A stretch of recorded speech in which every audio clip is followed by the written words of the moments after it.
Okay. Hello, hello.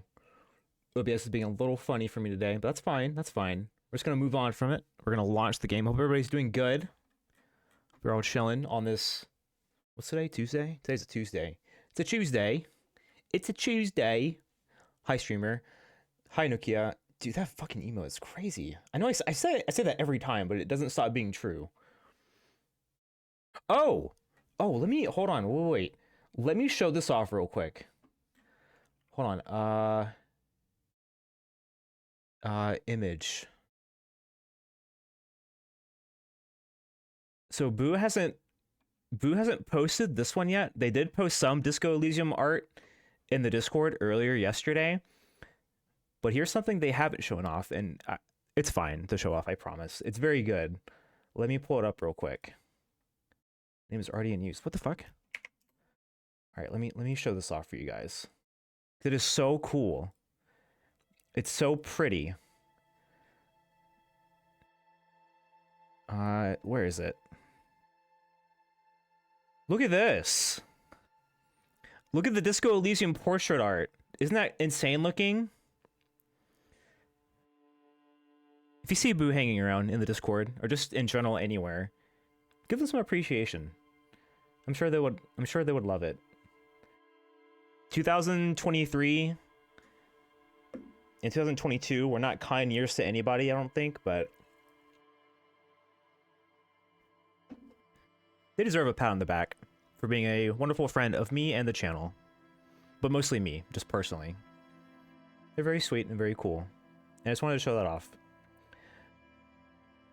Are you making the expression, streamer? I think I still am, yeah. I think I'm still making the expression. Okay, if this guy came up to you and made the expression, would it work? It'd work on me. I'd be like, oh fuck yeah. I want to have fuck with you now. Alright. Get that out of here. Let's just jump right into it. No fucking around today. Wait, which save file? Oh, it doesn't matter. It's autosave. Against all odds, we survived a whole entire day. Someone clip that. Clip it. Why don't you can clip it. Why can't you clip it? Why are you putting the responsibility on some other human being? You can also clip it. Alright, so the second day has started. Against all odds, I've survived an entire 24 hours of being conscious. A mirror hangs on the bathroom wall. In it, your face, adorned with the expression. Oh, let me move. I think down here was good for this game. Oh, I'm not in the way. Where's chat? Chat, where are you? You also have to move over here. There we go. Now we're good. So my goals for the day... There's two big goals. I have to get over the wall somehow. I have to get over the wall into the docks. I think I have two options for that. I can either get past Measurehead somehow, or I can make the jump for the coat, which neither of which things I'm close to doing like at all. We're a bit far off, I'm afraid. Hi Kim, good morning. Knock knock knock, wake up. Kim? I think he's already up and already up and at 'em. It's 7:30 in the morning. Maybe he's smoking. He's probably just downstairs. Oh, the mess hall is opened. Oh, and it's the gardener or apothecarian, whichever. Look at me. I slept wearing these clothes. Good morning, Kim. Morning. Gives you a quick nod. Looks like we can get to work at once. The union muscle turned up. They look rowdy. We should talk to them. We should. What do you mean rowdy? I mean ungovernable. Martinez isn't exactly enthusiastic about the RCM being here. They prefer to be policed by the union. These men here. Men who drink beer for breakfast. There's talk of an armed wing of the union called the Hardy Boys, who are responsible for state policing. I think it's them. The Hardy Boys, as in like the Nancy Drew for boys, Hardy Boys. Those guys? I read those books. I read some of them anyway. There's so many of them. Maybe we should call in reinforcements. That would just escalate tensions. That's true. We don't want No more bodies captain here. would sign off on it. Solving one murder isn't worth a conflict between the RCM and the Debarders Union. In fact, even the death of 2 detectives might not warrant an all-out war. So let's keep a cool head, okay? Yeah, let's not throw everything away for no reason. At least the men Gart told us about yesterday. I completely forgot. Sorry, I had a rough night's sleep. It's them by the looks of it. Loud and nasty, just like the manager said. One loose thread less to worry about. And one big problem to replace it. Oh, we leveled up! Why do we need to talk to them? Everything points to the Dock Workers Union. The belt used for hanging him. The circumstances in Martinez. And preliminary information. I still think the belt is a red herring. I'm still under the impression that this has been framed somehow. Not framed, but like... I don't know. It seems too obvious, in my opinion. But what do I know? Clipping is painful. Clipping is not painful. Be wrong. But wait, one more thing before we do. We don't have to talk to them immediately. We can walk right past them. Continue with our business. It's true. Good. A power move. Purposefully concentrate on something else first. They'll be here all day, I'm sure. Yeah, streetwise. Zoom right past. Do it on your own terms. But aren't you curious to know what they have to say about the murder? They're in no hurry to leave. They think they own the place. Anyway, I leave that choice to you. Whatever you decide is fine by me. Oh, okay. I'm very excited to have a nice, chill stream today. Very quiet. Chat, we're going to be quiet today. We're going to enjoy the buttery smooth narration. Kim Kitsuragi at our side. We're going to be solving some quests. Oh, hi. Dog? Can I help you? He arches an eyebrow. About my bill for tonight. Oh, I should probably just go ahead and pay that, huh? What is it, 20 real a night? Got the 20 real? Let's go ahead and do it. Before I forget, let's go ahead and do it. Good. You got the room for the night, but remember, you'll need another 20 real tomorrow. That's fine. We got some experience for that, too. Take it easy on him. Deep down, he really hates being the guy who has to remind you. You are now poor. We have a lot of things we can pawn off, I think. I think our money is okay. Whoops. I need a drink. Can you pour me one? We absolutely do not need a drink. Goodbye. Hello, good morning. Just a moment. The old woman turns back to the cafeteria manager. She's agitated, judging from the way she keeps pulling at the frayed edge of her blanket. I want to meet the cryptozoologist.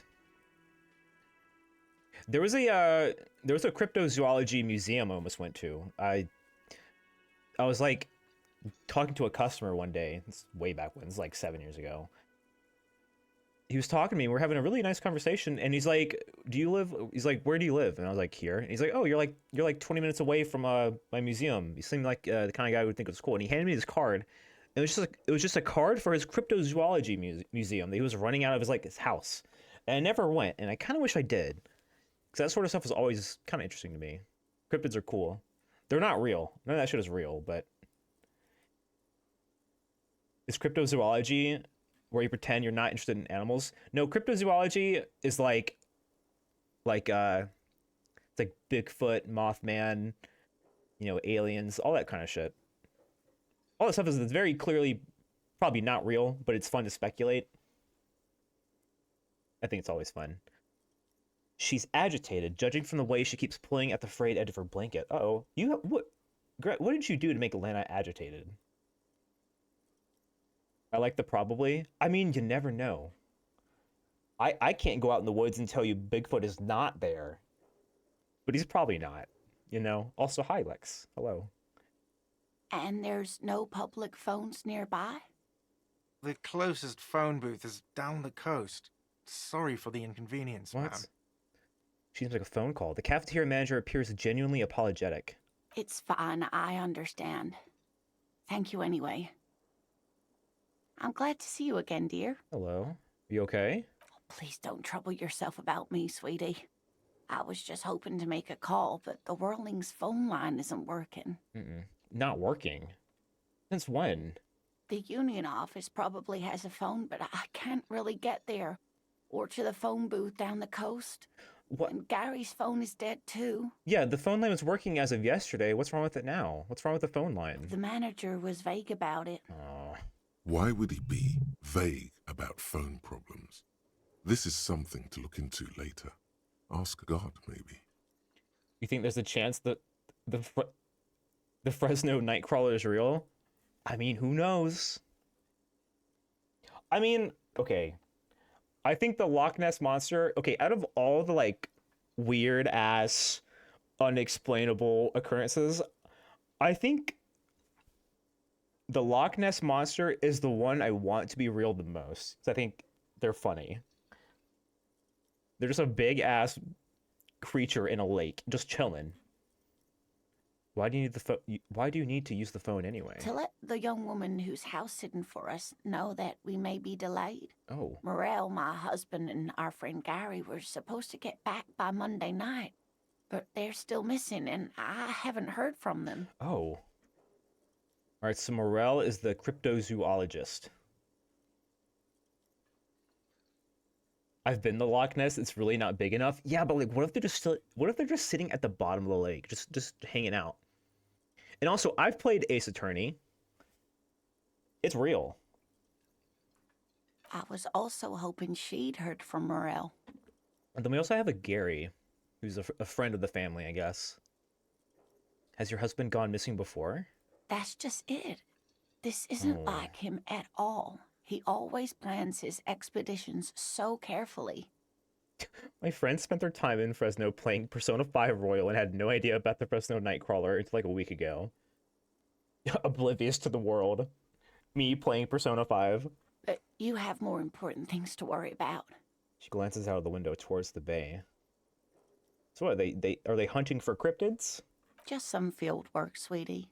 Morel is a highly trained scientist. Oh, here we go. He and his assistant Gary are studying an extremely rare species of insect. That may or may not actually exist. But they should have returned by now. They were just going down the coast across the water lock to set a few traps. He said they'd be back on Monday. What could be keeping them? Well, if it's past the water lock, then that's not coming back till Wednesday at like 3, I think. The water lock. That was broken. That's probably Could it. this be it? Who's the Gary person? Yeah, let's listen about Gary. Oh, sweetie, it's nothing like that. Oh, so no, she does not suspect foul play. That's probably good. Gary's as loyal as they come. I trust him with my husband's life any day. All right, fair enough. The water lock to the other side of the coast is broken. They're probably just stuck over there. Oh my. What happened to the water lock? I really don't know. Well, whatever the cause, I'm thankful. To both of you. You've spared me another sleepless night. No problem, Lena. She's very sweet. I hope nothing You're welcome. bad happens. I hate to ask, but if your investigation takes you to the other side of the coast, please do keep an eye out for my husband. Absolutely. This will surely lead to a cryptozoological mystery with that extremely rare insect. Right, and I'm all about cryptozoological mysteries. Yes, some left-field scientific research is exactly what you need right now.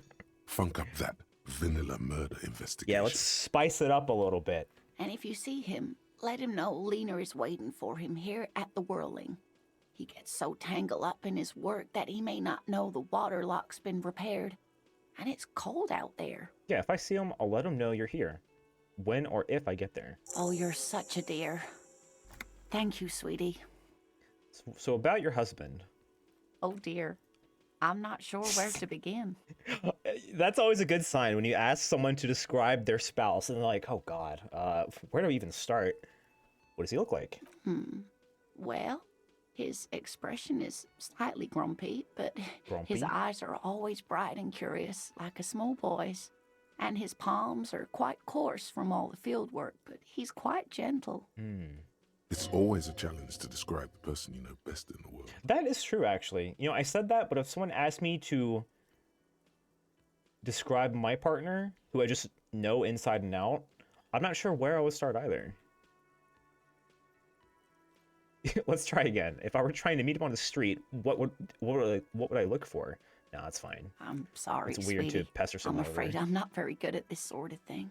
Lena, it's okay. How long have you been married?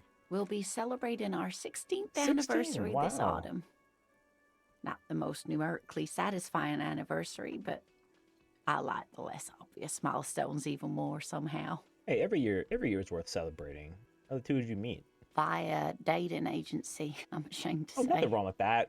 I was looking to get back into the scene after recovering from my accident. Oh. And he just divorced. So this happened at least 16 years ago. Looking to get back into the scene, so she was married beforehand. We hit it off, and, well, and he just divorced. Here we are. Divorce moment. She's skipping over some important parts. It's not my Perhaps business. You'll find out more later. I think it's fine, and she skips over. I think I have all the information I need. Let's move on. I hope I've been useful. Tell me, Lena, can you please tell me a rare bug fact? Oh, sweetie, it's fascinating. But I shouldn't bore you with entomological minutiae. No, please. Entomological minutia is what I'm all about. The lieutenant gives you a sideways glance. What? Kim, you don't want to hear about bugs? I want to hear about bugs. Divorced men got that +1 sex modifier. That's actually true. I don't know what it is. Like, that's legitimately true. People who have been through a marriage and figured out it didn't work for them and just cut it off appropriately, they are kind of hotter. I don't know why. No, I want to hear about the bug fact, please. Well, it's a phasmid, technically, but... What is a phasmid? Oh, yeah. Oh, boy. Here comes the interesting. Where other phasmids imitate sticks or leaves, this one's a living reed. It disguises itself among the reeds here on the Insulindian coast. Phasmid nuts. Oh, okay. Hence its name, the Insulindian phasmid. Perhaps you'll end up co-discovering the phasmid with us officers. Yeah, maybe. To be honest, this animal sounds like a cryptid. You wouldn't happen to be searching for some kind of gnome of Jeroma, would you? Oh, the gnome. I smell pseudoscience, he's thinking. Not a big fan of that. Oh, let her have some fun, Kim. It's simply elusive. So much so that most establishment zoologists doubt it exists at all. Oh, boy. Establishment. I thought so. Does it have cool powers? Yes, it can blend in almost perfectly among the reeds. It's how it stayed hidden all these years. Centuries, even. Is it valuable? Oh, I doubt it. No one gets into cryptozoology for the money, sweetie. I guess that's fair. The paychecks are probably not very big. Is it dangerous? Not at all. Why else would it hide itself so carefully? Well, I guess that's fair. It's a prey species, I guess. So what makes you think it actually exists, even? Well, some teenagers making out in the reeds saw one. Oh, credible, They credible. didn't know what it was, of course, but there was a brief article in a local newspaper about their encounter with a ghost insect that looks like the reeds. Gary sent us the clipping. So a newspaper clipping is all the evidence you have, and also the hearsay of teenagers. Of course, most phasmid sightings turn out to be false alarms. But Most. their 99.99%. description matched the Insulindian phasmid perfectly, and they didn't even know what they were looking at. Enthusiasm has wiped the worry from her face. Her eyes sparkle behind her glasses. You know what? Bullshit or not, I'm glad we got her talking about something she enjoys. That's where all the fun conversations in this game happen. You seem really excited about this cryptid. I suppose I have something of a personal connection to the Insulindian phasmid. All scientists have their little hobby horses. That is true. So what's so special about the stick bug, then? Oh dear. I'm afraid I'm not explaining this very well. The woman's face flushes with embarrassment. Very special. Sorry. Morel can explain it all much better. I wish you could hear him describe it. Then you'd understand, I'm sure. For sure. That's all. So we did get a skill point. Oh, it lists our tasks based on when we got them. That's kind of nice. So we have some... Oh, God. I think this is like a visual bug, like a coding bug of some sort. But the trash container and the map wall skill checks, I really wish they were just gone. Because I can't do them anymore. So let's talk to the union members real quick, and then we'll head out. Maybe poke this guy too. Okay, we're taking the long way around. That's fine. Bigfoot's been paying me hush money for years. Oh, is that so? How much is he paying you? Is it worth it? Is it a lucrative business? Let me handle this. The woman says to the crowd in the mess hall before turning to you. You seem a little different today. Less hospitable. Jeez. You are far from home, lieutenants. This isn't a district known for its love of self-proclaimed militiamen. Oh, she's getting some... She's puffing her chest out a little bit today.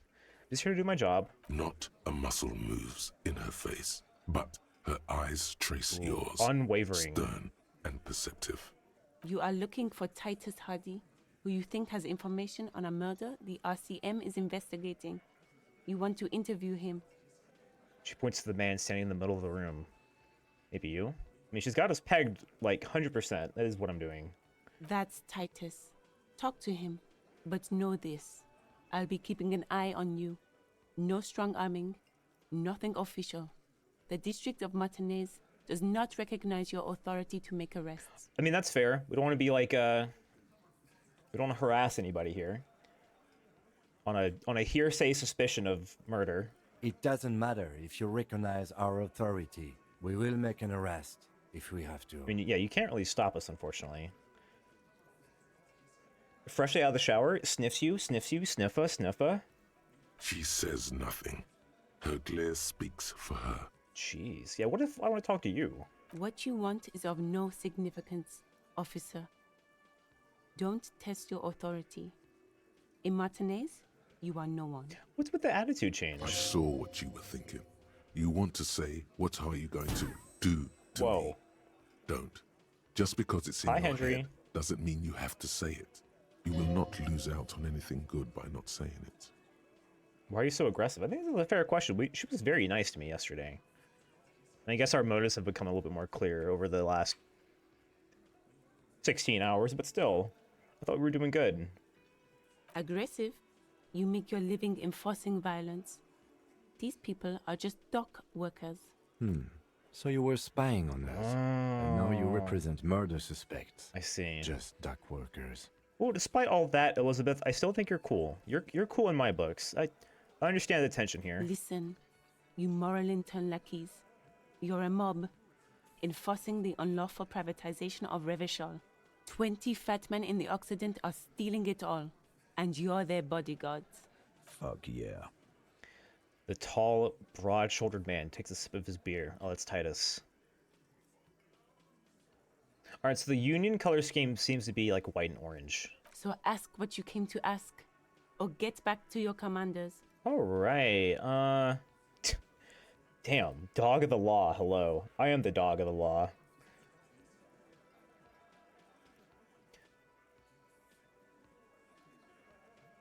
I don't know where you heard that, but it is wrong. The RCM is principled and strong, unlike you socialists. All right. Let's. I don't want to. I'm not gonna bother anymore. She's a hardworking union woman. I'm just gonna let her be. I mean, she's not lying. It's a bowl. They're spitting it, reeking of tobacco. Oh, it's a spit cup. Ew.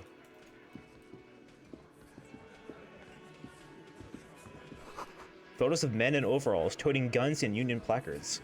It's like, I do respect that, but in the off chance, again, I think this is all a setup. In the off chance one of these guys is actually a murderer, she's kind of not doing me any favors here. See hawthorn bushes outside.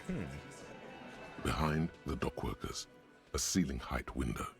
The hawthorn branches scrape the glass like bony fingers. Perception, sight, heroic 15 check. Look out the window. I'm getting a -12 modifier for it not being time yet. Time for what? Squint. There's a little slide panel up there to let some air in. No need to open it in spring. It's still too cold outside. I see. Well, I'm gonna try it. Perception? I'll try it. I mean, I don't lose anything from trying it. And it's worth trying it before I bother with my level ups here. Am I losing a perception anywhere? No. Can I gain a perception? All right, it's 3%. We ball. Behind the dock workers, nothing. Nope. Just black tangles like the hair of an old woman. Motionless. The wind in the yard doesn't reach the hawthorn, nor does the light come in from this window. Interesting. What the hell is that about then? All right, Titus, let's have a chat. Monica's titties are big. Say your bed. All right. A broad-shouldered man points at you with a beer can. Oh, he stood up. Okay. Hello. Detective. The lieutenant acknowledges you with a sharp note. He's leaving it to you. I think let's play it straight. We know what we're here to talk about. We both know, so let's just talk about it. Oh, this is about him. A real looker, that one. Yeehaw, brother. You're sure taking your time. Hi, Shanky. Waiting for him to get ripe and pretty for you. Oh, you're Shanky, huh? Oh, he was a real pretty boy by now. Real hot stuff. Oh, Letting boy. out that pretty boy smell. Time to go to work in the shit factory. Best quote in the game. Easy, boys. These janitors have a hell of a job cut out for them. I mean, I wouldn't go in there for $1 million. He slaps his forehead. You might want to start asking your questions now. It's not going to get better than this. Thanks for the genuine advice. These guys are so macho, they're ready to confess to first-degree murder. Ask if it was them. All right, the hangman in the backyard. Did you do it? The pretty boy. You guys really love talking about that pretty boy. Funny. But my partner and I have a serious matter to discuss with you. I've spoken to the dead man in a bizarre occult vision. No. I must depart. I've had a schedule. Oh no, we'll have a good day. Hopefully work was okay this morning. We'll see you around. Goodbye, Lex. Work's pretty great. That's good. I'm glad. I love a good chill work day. I did things and everything. Let's go. All right, so why is there a container belt around the dead man's neck? I do think this is a setup. I mean, these guys are being very unhelpful, but... Container belt? Like we use in the harbor? Yes. I mean, someone could have just stole a... I mean, okay, here's the other part of this. It could have been a union member, but it could not have been motivated in that sort of way. Could have been a personal dispute. I really have no idea. Because we took it from the harbor where we work. Then we went out back and used it to hang. Okay, well, Titus is just straight up confessing to murder. I don't know how much I believe this, though. We did this together. All of us. Until he was dead. That's why there's a container belt around his neck. So you just confessed to murder? Goddamn right. No. These 7 honest men have equally come forth. They told you what happened so that you don't waste any more of your time. Wait, what? You murdered him just like that, no remorse? How many people have you sent to the Shays? Ever felt remorse for them? Or send them to Reunion to rot? For 20 years? Hi, Alan. For Elaine. life. He says it as if it were worse than dying.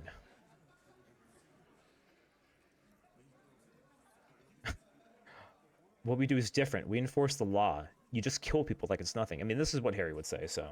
But you see, a lawman, is something people agree upon. And here in Martinez, we agreed that this man had to die. Okay, but why? Why? 'Cause he was worthless mercenary scum. And he stepped out alive in my town. So he was a mercenary, that's it? And he stepped out of line. He repeats, jaw clamped shut like a vice. What kind of mercenary? The kind that shows up when you start a strike. The experienced kind, too. Had Cohoy and Semenine written all over him. Ex-Oranese Special Forces. A live grenade, right here in our bar. Okay, Eugene. This one has a special gripe with him coming here. I can't prove it, but I know he was sent by the Wild Pines. They hire merc shit like that. Story of every strike from here to Samara. Okay, so Titus has suspicions of it being a plant of some kind, which is probably true. But what did he actually do wrong? Yeah, it still doesn't mean you have to kill him. Wrong? He harassed women. Oh. Raped one. Harassed workers. Threatened to kill some as a warning. Never mind, kill him. Hang him twice, for all I care. If that's true, hang him twice. There's a slight unease in him, suddenly. He regrets mentioning the rape. I mean, that's some genuinely damning things if all that's true. To kill us all, if we don't open the gates, if we don't let the scabs in, if we don't bend over. That was before he started coming here. Yeah, he said it was his favorite joint now.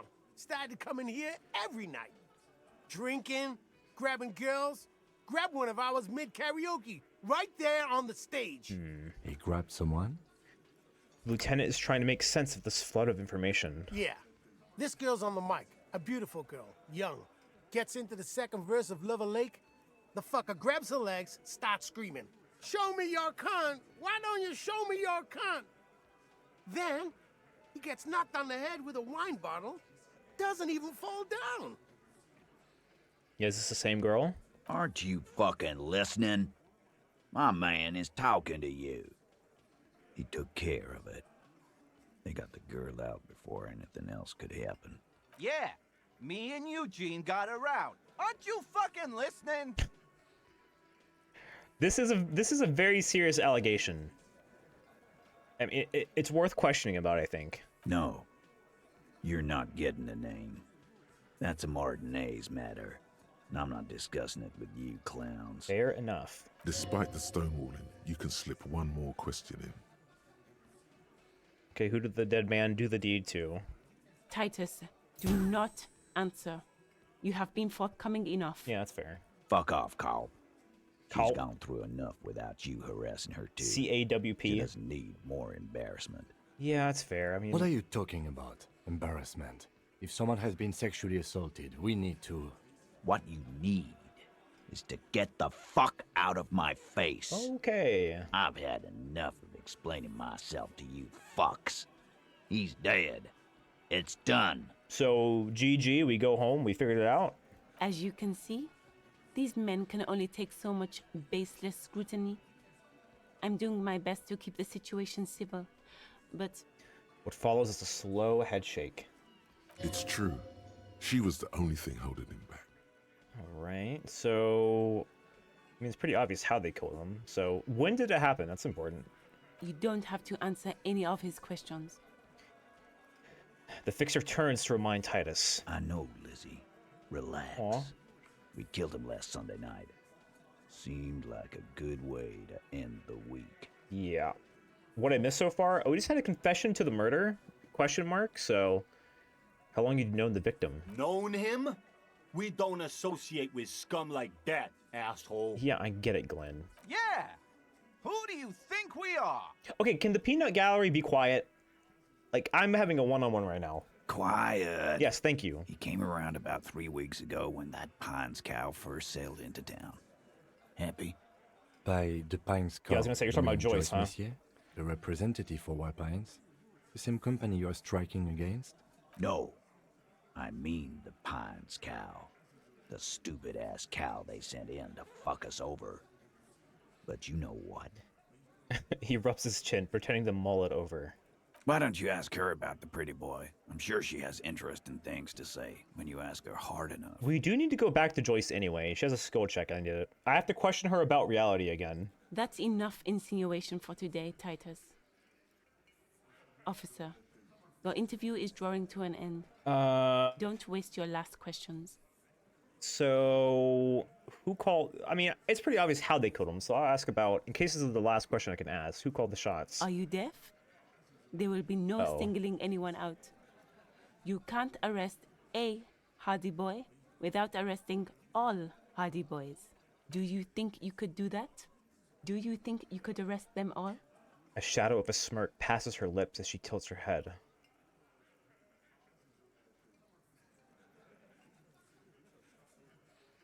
Oh, Elizabeth. I respect you a lot, You're making my job as an in-game cop very hard. I don't have to. One of them was more complicit than the others. I mean, that is probably true. Yeah, no, seriously, who calls the shots around? I feel like I should probably address Titus directly. Who do you fucking think does? He sounds more amused than angry. I mean, obviously it's you. I think. I mean, it could be... I mean, Elizabeth is doing a lot of talking too, but... I think it's probably you.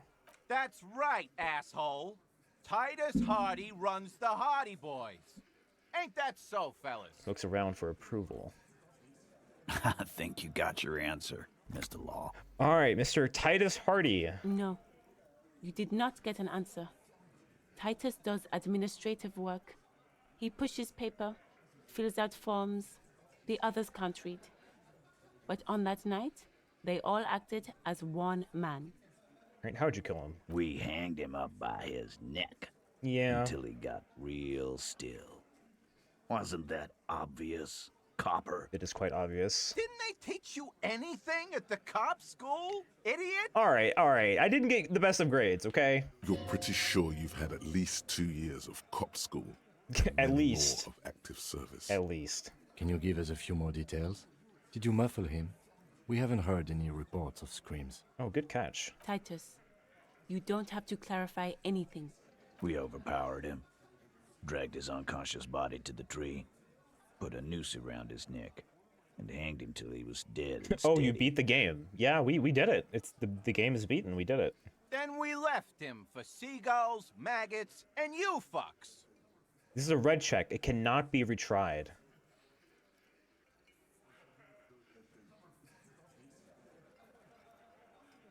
Things aren't quite right here, are they? 42%?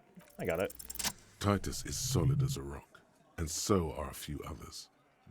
But... Who's cracking under the pressure?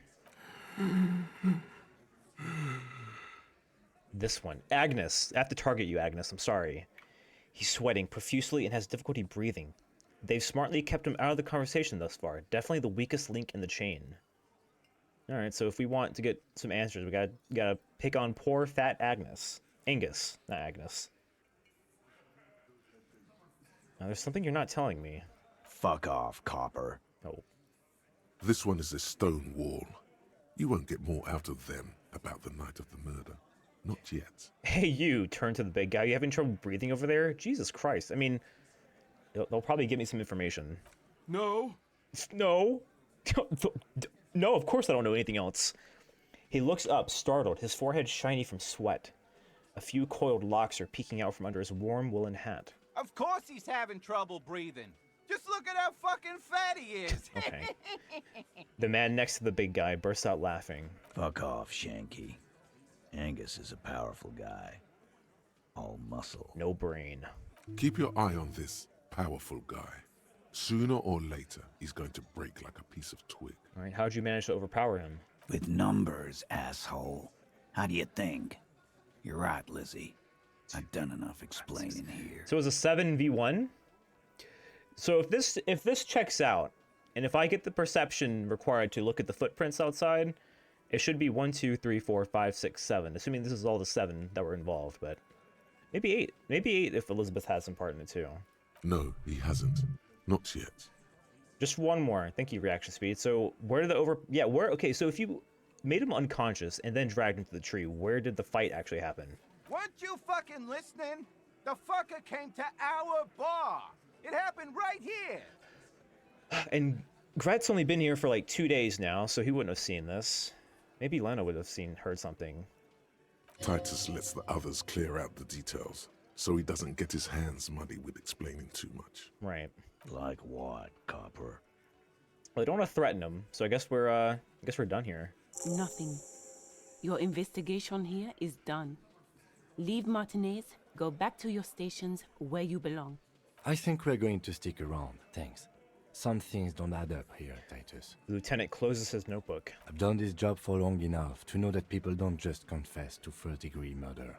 Even if it is a group responsibility. Yeah, I don't think it's that simple. We're going to look into this. Good luck with that. You've heard everything a rent-a-cop is gonna hear from us. Real law officials. You're lucky you didn't get a beating. Rent-a-cop. So that's what this is about. Yeah, he thinks he's he above doesn't me. see you as his equals. Forget about their games. You've mapped out the characters. Reading the footprints in the yard should be easier now. Yeah, it should be. 16 authority. You have a -1 modifier from being weak when we first met. Like, oh, this guy's a puss. I don't care about him. No. I's here. You got business with my boys. You got business with me. All right. He understood what you were doing, taking inventory of them. I got it pretty figured out. Now watch the other guys fuck it up by falling out of line. Yeah! You fuck with the Hardy Boys, you fuck with Titus Hardy!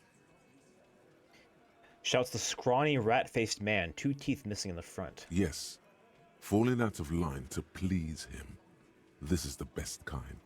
And now this guy is going to... Relax, Dennis. No one is fucking you yet. Says the 40-something man from the corner, with a plectrum hanging from his neck. I don't know what that is. Use it to take a dig at his friend. Floodgates open. Yeah, Dennis, calm down. No one's fucking you, you stupid fuck.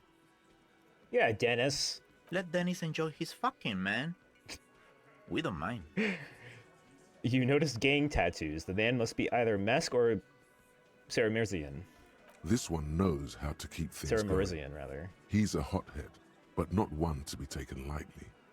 The last one is a bit of a black sheep. Yeah, you're not even being fucked, Dennis. Easy, fellas. We got company. Let's see what brings the cop around. Too late. You already got a pretty good picture of these guys. You can use this. For what? You could take another look at the tracks in the yard. See if they fit with the characters here. Could be incriminating. All right, so this is a white check, so I'm gonna try it. I'm gonna try it. Kind of have to, right? 3% authority check. I can manage. In fact,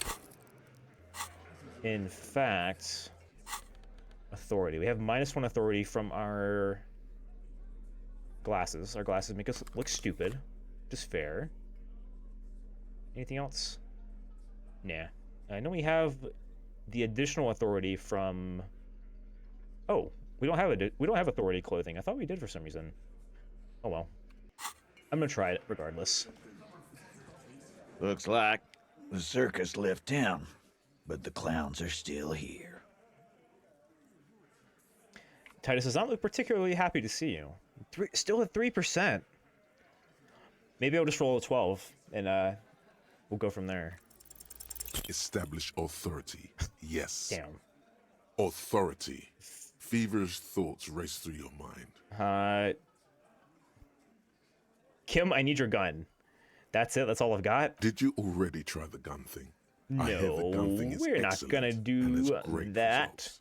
You're probably right. The others are only there for filler, to make the gun thing pop.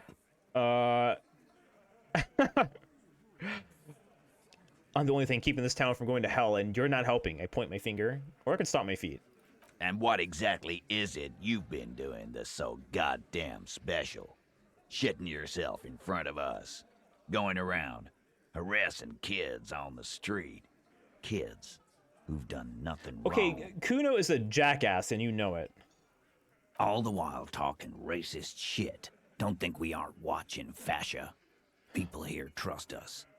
We're getting complaints. Chad, have I been racist and I not known it? I was racist once, and it was accidentally. I don't think that counts. I accidentally showed the racist mug to the lorry guy out front. That's not my fault. Of course you have. You've been calling people Kip left and right, inciting race violence in my town. That is not true. Holly said they've been trying to set up a race rally, whatever the fuck that means. No, we haven't. Trying to get the Kips out of Revachol before the economy goes to shit. Chat, I'm not a racist. Just look at my partner. Jesus Christ, Harry. That's a lie. There is no race rally. Sure there is. Carly said they're bulk purchasing confetti, ribbons too, and loudspeakers, and fireworks. Carly works at the carnival shop, you see. I shouldn't have tried this check. We're going down a rabbit hole. Get the fuck out of here, you racist carny. There'll be no race rally in my town. Well, at least we know their stance on that is good. What happened? We got absolutely wiped. Let's go before it gets worse. We got murdered, Kim. What's going on? Are you racist now? Is the rally real? Please don't set up any rally. It'll make you look awful. Okay, I'm ditching the race rally idea, I guess. We're not doing that. There is no rally. Come on. Just ask questions. You need to put this race rally garbage in the rearview mirror. All right, we're gonna dip. See you, Titus. We'll come back. Don't worry. We're nowhere near done, I don't think, with you. Unbelievable. Damn, Liz. Okay, I see how it is. So we can find Morel, and we can try to make Titus not look down on us, I guess. All right, so now that the footprint, we probably have a positive... Oh, she's on the roof. I'm gonna go talk to her somehow. We can probably maybe pass this check now. There are several footprints in yeah, we have left by work boots. Anywhere from 6 to 12 pairs have walked here. Yeah, we have some positive modifiers now. So let's try our visual calculus then. Just want to make sure I make it as easy as possible. Visual calculus. Visual calculus. I'm just gonna put a point into it, I think, and try it. Or I should try it first and then put a point into it. Don't be silly. There are several footprints in the mud. Left by 42%. Anywhere from 6 to 12 pairs. Wow. Shit. Still not doing it. You're bad at this. Why is it so complicated? I keep failing. Maybe you keep failing because you suck. Damn. I mean, visual calculus isn't wrong, but come on, man. All right, let's try it. Visual calculus. Where is that? Oh, you are? Oh, we have -2 visual calculus from our thoughts. What is making our... Oh. Oh, can I stop researching it for a moment? Oh, I can pause the internalization. Maybe that'll work. There are several footprints in the mud, left by work boots. Anywhere from 6 to 12 pairs. Let's put a point into it. Let's put a point into it. You made yourself dumb. 83%. Oh, we have a visual bug again. There are several. We go 83%. Left by wow. Dude. Still not doing it. That is horrible. You're bad at this. What else is there to do? Nothing. 83%. That's just unlucky. All right, let's put back on the Mazovian socioeconomics thought back into our cabinet. Son of a bitch, really? Damn. Hi, Manic. Hello. How are you? Oh, we can also... The attempted theft at the knick-knack stand is also still there. Damn. That sucks. I suck at this. There are several footprints in the mud, left by work boots. Well, let's go talk to Joyce. Actually, I want to go talk to you. I've examined this, You see right? a set of tire tracks in the brown slush that covers the plaza mosaic. Visual calculus again. As we'll try. No. These tracks are not interesting at all. Nope. Let the... It almost looks like maybe a car came in. That seems like too small a hole. I don't know. Why would you make a hole that big in the fence? Don't need to be that big for a human to get through. But a car, maybe. Who knows? Let's go upstairs. Let's knock on her door. And see if maybe she'll come down and chat.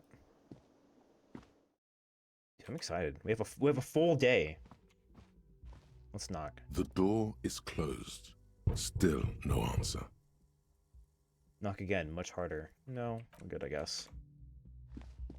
I do want to talk to her, though. She's smoking on the roof. Maybe she'll come down later throughout the day.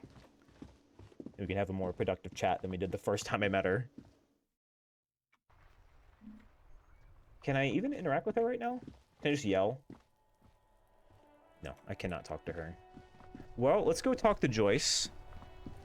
Oh, we got some... Oh, some people are moved around a little bit. Okay. Shit ain't nothing to me.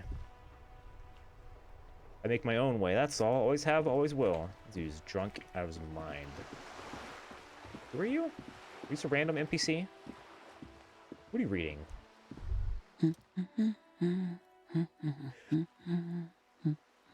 You see a sturdy woman humming to herself. She seems to be browsing books. A good one? Yes? Hello? She nods, her attention fully focused on reading. Oh, sorry. Who are you? Me? No one. I'm just a working class woman. As said by your name. She doesn't really want to be disturbed that much. All right. Well, have a good day. This was a tremendously useful interlude. Kim, listen. It takes willpower to even read the author's name. Jen Kaus from Iguana. Or whatever it said. I didn't get time to read it. Hello, sir. How is the investigation going? Found any curses yet? We have actually we got into the doomed commercial area. Oh, that's great. I hope exciting adventures lie ahead. And maybe you can help Mother become less afraid. Yeah, maybe. Let's go check in on her. I don't think I've given her a debrief on what I found in her store. What have you found? And also, do buy the books. There may be teachings in them. Girl has no chin.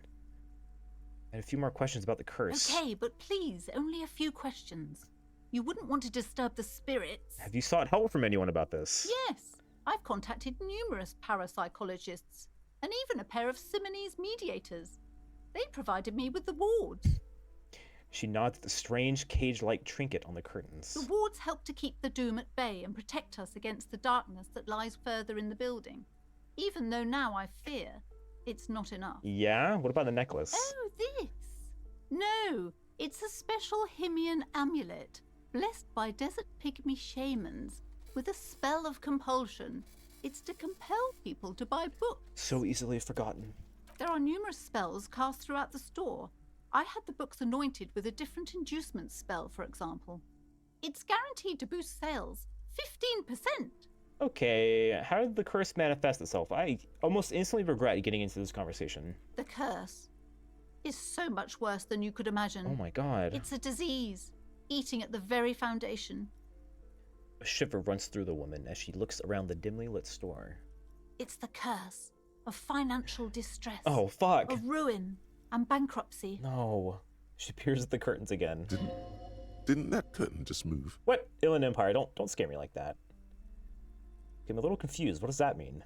Everyone knows that all the previous companies in this building have sooner or later declared bankruptcy, and their malicious spirits are still here, feeding off bad business practices and disappointing income statements. There's something wrong with this building. Then why are you here? I can tell you. Ever since I arrived, I've sensed an eerie, lingering presence, as if I was unwanted here. Then just move your store down the block. Sounds familiar. It's strange. I feel unwanted too. What does it mean?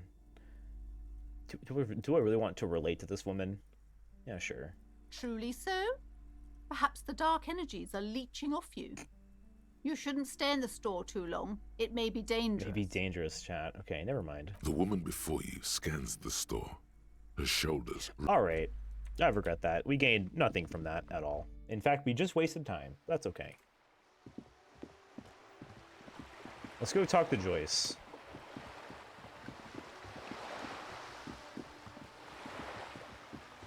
Then pray to God I can conjure something else out of my ass. Or...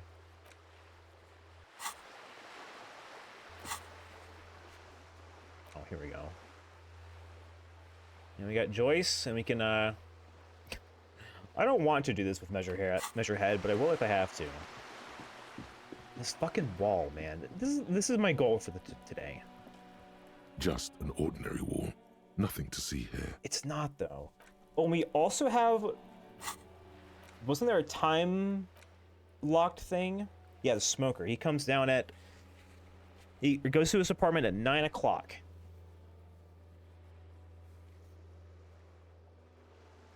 And we should definitely do that today. No time spent in Elysium is ever wasted. That's a fair response. That's very true. So hi, Ghost. Hello. That's true. It's time enjoyed, so it's time well spent. I guess more so that wasn't a very productive conversation as far as being a good investigative cop goes. It was kind of a dud. Oh, what's this? Oh shit. A signal blue naval coat. Oh shit. Oh, that was a psyche check, I think, to get that.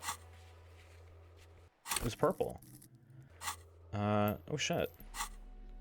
Wow. This classic double-breasted coat suits everyone, including you. And if you ever find yourself battling winds at the helm of a ship, then the coat's heavy fabric has got your back, even if moths have left a few holes in it. Cool. We have a suggestion. Do I have any suggestion checks laying around that could help me get to eventually? Oh, hi, Lily. There's a cat in my room once again. Hi, Lily. Maybe we'll get you on camera one day. What was it? Suggestion? We don't have any suggestion checks actually. It's fine. Let's go talk to Joyce. Hi, Cindy. Hello again, officers. Have you come to admire my mural? Is that bed in the coal room yours? No, I think it's the woman inside. I can't remember her name. Ooh.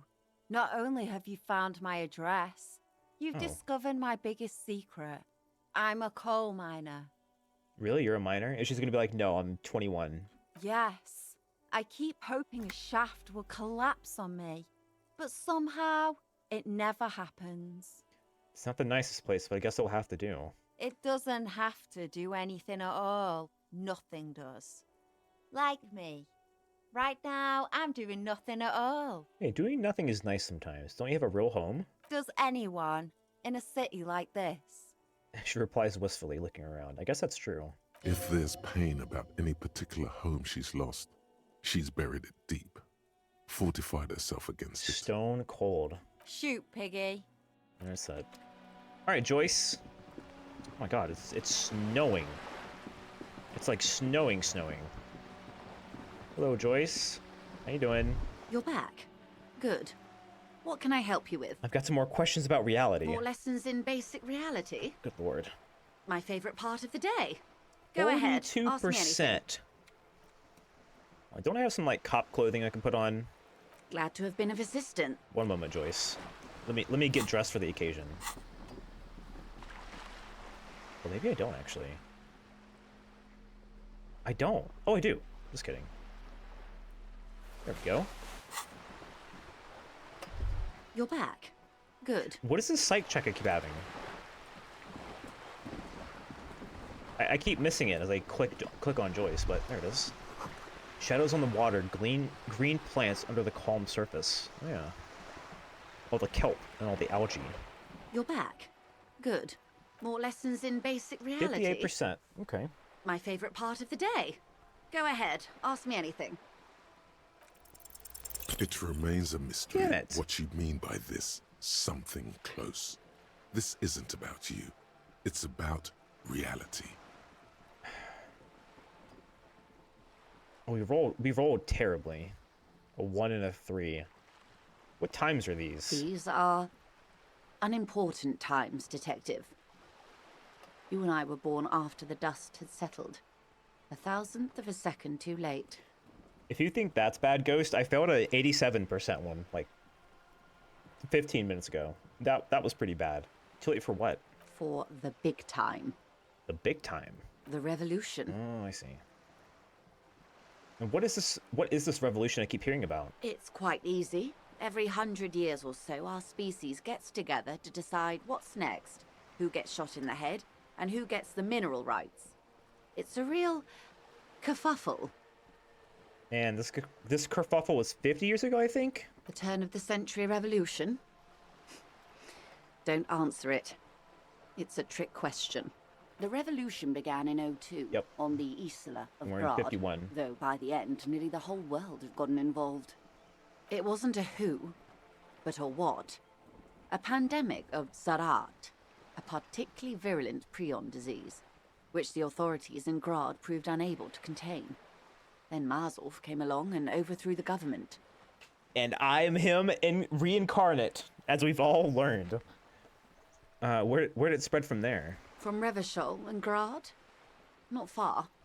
The world managed to cauterize itself. It seems like they cut it off real quick. Government was overthrown in 08, and the coalition crushed the Revachol commune 2 years later. It was the end. What came next? Why? You and I, officer.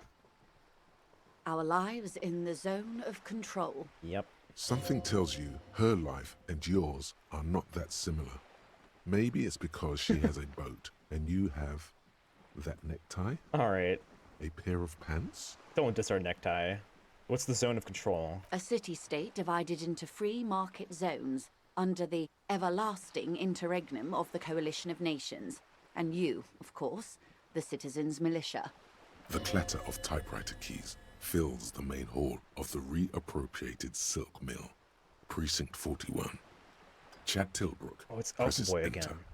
Outside, Officer Elfboy Williams slams the door of an armored motor carriage. I like how Spirit Decor gives us like random insights, visions of like other cops doing their job. The zone of control is the third incarnation of Revachol, after the failure of the suzerain and the commune. What happened to the rest of the world? Modernity. They developed the marvels of the inter-easterly communication, telematic milieus, radiation, colored plastics. Meanwhile, in Revachol West, the aftermath continues for the 5th decade. Yeah, it's not looking good 50 years later. It's been like this for how long exactly? 43 years. Almost 50. Hard to fathom, I know. I really love how they wrote Joyce. She has such a beautiful way of storytelling. She is fun to listen to. I think her perspective is a little out of whack, all things considered, but... And what have we been doing all that time? The 20s saw a decade of urban war, west of the river leveled, offshore platforms in flames. Still, it's regarded as an improvement on what came before. 08 to 19 was simply hell. And after that? The 30s? Things settled down in the 30s. Revachol East transformed itself into the world's largest tax haven, with the international community's blessing. For the first time in a long time, it seemed like things were going somewhere. And they clearly did not. No. It was a market mirage fueled by cocaine and quantitative easing. Yo, cocaine mentioned. The 40s dispelled it like a cold splash. An Isla-wide hangover, you might say. And here we are. I know a thing or two about hangovers, so... Welcome to reality, baby. Baby. I do love her reciprocated love for disco, though. That we can relate on, at least. Well, oh, we got a level up from that. 70 experience points. Oh my god. From the looks of it, the 50s haven't been much better for the zone of control. You can see it in her eyes. Days slipping away. You don't seem to be thrilled. I've no right to be dissatisfied. This shirt is Barbara Muscova, this raincoat is impervious to rain and is guaranteed for 100 years. My daughters will wear it. No, it's just... She looks at the crumbling tenements, paint flecking from the stone. We could have had so much more. Every one of us. If only we played it right. Alright, so who got shot? Those would be the communists. Generally speaking, right. 40 million people got shot in the head during the World Revolution. But the communists, they all got shot in the head. She's not gloating. It's a relieved celebration. Okay, Harry, I need you to not tell her about the thoughts you have in your head right now. Oh, and the anarchists too. They shot them well. So well, one forgets they even existed. Did they ever come back? Did they ever? Did they shoot back? Before they got shot themselves, they shot 2 million people. It's like the mental dissonance she has from this and the fact that these are like real people. She calls a failed revolution that had 42 million people died for, given this the state of the landscape here, for almost nothing, and she calls it a kerfuffle. Sounds like they should have shot more people in the head then. Jesus Christ. That's a tragedy is what it is. That's right. It's not a kerfuffle. Yes. The Red Deluge. The Insulindian Deluge, they call it. You want to get shot in the head on the opposing side? Oh, lots of people. Even the king got shot in the head, or thrown beneath a horse, or drowned. Accounts differ. It was unceremonious. Just as well, he wasn't actually the king. Just the king's nephew. Ooh. The real king abdicated and lived out a long and productive life as a venture capitalist in Grad. Good for him? Question mark. It kept him alive, but like it's kind of slightly cowardly. I prefer the term risk-averse. King Guillaume was nobody's fool. He could smell a PR disaster brewing, so he got out alive, and his nephew Fricelle got shot in his place. Yeah, sorry to the nephew, I guess. Him and tens of thousands of his wonderfully fascist kingsmen. It was a wild time. She's so corporate core. She sure is. We got 70 experience points from that. Nice. 70 whole experience from that. That's crazy. Well done. So who got the mineral rights in the end? The liberals got the mineral rights. And by mineral rights, I mean everything. Oh, not the liberals. Okay, by the liberals you mean... Liberals are usually middle-class people, Detective. Or the remaining gentry. The beneficiaries of the pre-revolutionary arrangement. Some were rich enough to stay with the Constitution, with monarchy. Big mistake. Others bet on the revolution. They were called the ultras, or ultra-liberals. Scariest word I've ever seen. How did the liberals win it all? They didn't win so much as survive. We were the last ones standing when the war ended. Everyone else got shot in the head, remember? Ultra-liberal is like when you have, when you create a do not interact card on Twitter and you put like IDF at the top. That's an ultra-liberal. Do not interact if you're part of the IDF. If everyone got shot, who was there to surrender to? To foreign intervention. The coalition. Those people really took the mineral rights. Terrifying. Scariest thing I've seen all game. So who's the coalition? The coalition of nations. Yeah, I Grad, knew this. Mesk, Vesper, Messina, Oranje, and Sur-la-Clay. The armed center of the world. They landed here and ended the revolution. It was the moralist thing to do. Right. There is bitterness in her voice, tempered with understanding. She is critical, but ultimately understands the cause. I love the art for empathy. I mean, I love all the art, obviously, but like some of them really stand out. I think when I beat this game on stream, I'm going to do like a high physique playthrough because I want to see what this is all about. Shivers has not chimed in like almost at all, and I'm so curious as to what they're all about. Because I hear really good things. There's like two big ones I hear about. It's Inland Empire and Shivers, and granted, we've gotten a lot of cool lines from Inland Empire, but Shivers is so curious to me. I can't stay because I want to play this, but just saying hi. Oh, that's fine. Hi, Gerbil. I fully suggest you play this game on your own. Like, this is the chill stream of me playing it by myself. So, I fully support that. I hope you have a good day, though. Thanks for saying hi. Okay. Moralist? The moralists believe in keeping everything exactly the way it is. They believe in mineral rights, and not shooting people in the head. At least not in the same manner and volume as the others do. They are the long-standing provisional rulers of Revachol now, the coalition government. This is their zone of control. They embolden the RCM with crumbs of the same law they took. Technically speaking, you are a moralist. If always picking the option that doesn't commit to anything, then hell, yes I am. And also not. An almost endearingly moralist standpoint. Let's go centricism, yeah. It must be hard to take a moderate approach to I'll have to head-shooting play in Stardew your Valley line for the of next work. 5 hours. I've still never played Stardew Valley.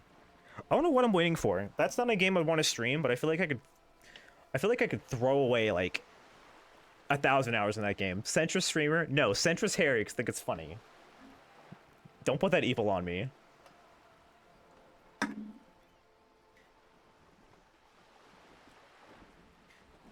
Those two are very good. You may be able to get Shivers to talk a little bit on this run if you give it some points for wear stuff. That's true. All right, so what would you have done differently? Good question. What would you have done differently? That's also a good question. No, her first. Yeah, you first. I asked you.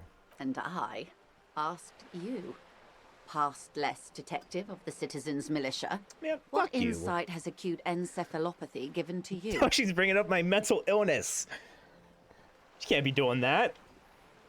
Right here in front of Kim. That's rude. I would have killed more people. I don't know. And you would have died, most likely. Not far from here. Maybe even right here, during the beachhead, defending the coast the day the Coalition took the city. Well, if I'm cosplaying the reincarnation of, you know, communism, then this is the funny answer. Then you would have died fighting against them. Long before the beachhead. Our time is a shadow cast by that day. Bye, Gerbil. Yeah, I did see it got an update. Maybe one day. I even own the game. I think my big problem with Stardew Valley is that... They are what they are. Who knows? Is that I know to, like, do everything, it takes fucking forever, and also just need to get the furry mod. Because that's the only way I'll play that game. Anyway, enough sentimentality. Is there anything else you want to know? Let's talk about you, Joyce.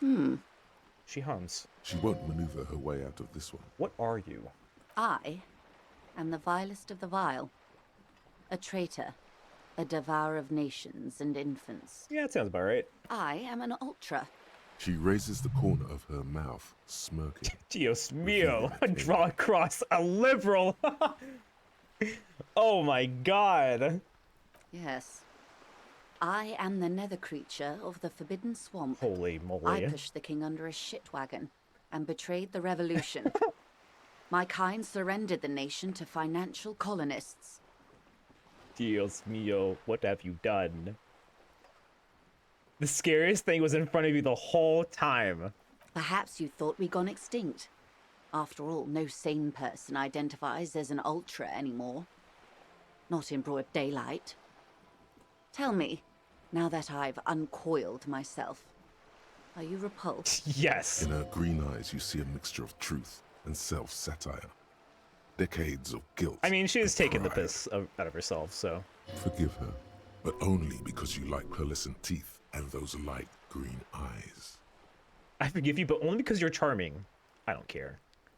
Fuck, I don't fucking care. Whatever, Joyce. A fitting punishment. To be forgotten, yes. if not forgiven. That's an apt fate for you, I think. Chateaus on Azon and in Stella Maris. When the dust settled, the liberals were the only ones left to clean up the mess. By virtue of their survival, they were handed enormous power to shape the future. This was all our last generation managed. Would you have done something differently? With due respect to our overlords, the eternal caretaker government that keeps Martinez a monument to the efficacy of its artillery, I would not have relinquished sovereignty to the Coalition. Not here in Martinez, and not in the Stella Maris or Delta Beachheads either. If not for my own sake. She realizes her small, cold fists are clenched. She loosens them. Then for my daughters. We had an obligation to defend our sovereignty. We should have burned the whole Isla down rather than let them have it. Dark orange flames reflect in her green eyes. An oil fire on the ocean. You know, I don't think her patriotism needs to be questioned, so I'll conclude with her daughters. Yes. Whatever else I am, I'm also a mother. And a wife. Now, shall we return to reality? She's not divorced, chat. And she's not a widow. She gave me intense widow energies. Or maybe she is. I don't know. Yeah, what's with my mental illness? It's a neurological disorder caused by a lack of vitamin B in the brain. Ooh. Symptoms include a retrograde amnesia. -4 sex modifier. It's quite serious. You should get yourself checked out. She conveys it in short, cold bursts, trying not to invest too deeply in the condition of this doomed detective. Low emotional investment, so you don't have to grieve me when I die. That's a good path for you, Joyce. Well, it's either bariatric surgery or long-term alcohol use. Let's see, have I had long-term alcohol use? I think it's probably the surgery, yeah, for sure. That seems unlikely.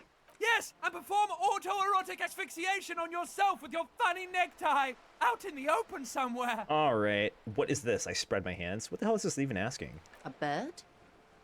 A sphenicid? A flightless bird of the polar regions? Oh, what is this place here? Am I really that awkward? Of course you're not, my dear. I'm just terrible at guessing games. I meant, what is this place here? Ah. This is the pier of Rue de Saint-Ghislain, 33A, where the tenants have been kind enough to rent me a slot. Thank God for them. Or two. Two? What the fuck? Joyce, you are the reason we're in a housing crisis. A pre-revolutionary tenement. Old buildings are called tenements, you see. And new buildings, bâtiments. After les bâtiments nouveaux. But 33A and 33B are not nouveau. They're old. Oh, I see. She looks up at the crumpling facade. Yeah, it looks a little worn for wear. I could almost hear her say, "Bless your heart." Yeah, she's got the tone. This one used to be 8 to 10 stories tall. Holy moly. A real high-rise by the standards of the last century. Yeah, that's tall for this place. Built to mirror the skyscrapers across the bay in the Delta. That was before the war, of course. Who lived in them? Mostly the urban middle class, I believe. This was once primo real estate. Primo! Before the cannons lopped 4 or 5 stories off. Yo, love sickly plant. Welcome. Thank you for following. Welcome on in. Hope you're doing well. Enjoy the disco. Welcome to the kitty corner. This game is so good. Splat, splat. Oh, hi, Cindy. It's crazy how I've spent. How long have I been streaming? An hour and a half? Yeah, I've talked to like 3 people, and I've just been talking. Wonderful. I love talking. All right. What is that? I point to Cindy the skull. The girl in the old lady rags. Yeah. Looks like a sullen and rebellious member of a teen infraculture. Infraculture? Yes. You and I belong to the supraculture. Oh boy. We're common, the herd. The music on the radio, the food in the chain restaurant, those are all too popular for the girl in the old lady Is she rags. assigning me normie? Am I being assigned a normie by Joyce right now? She prefers a fantasy world, an infraculture with its own dress code and vernacular. It is an illusion, I'm afraid. There is no refuge from the supraculture. Okay, now explain that to me like I was 5. Young people who dye their hair funny colors and wear old people's clothes are stupid, and their little rebellion is self-defeating. Okay, Joyce. All right. All right. What next? That's enough. Glad to have been of assistance. Hey, we exhausted little all that of I her know. dialogue, at least for now. Until we can get the skill checks again, maybe. Mazovian. Oh, communism! We did it! We did it, chat. We internalized communism. 0.000% of communism has been built.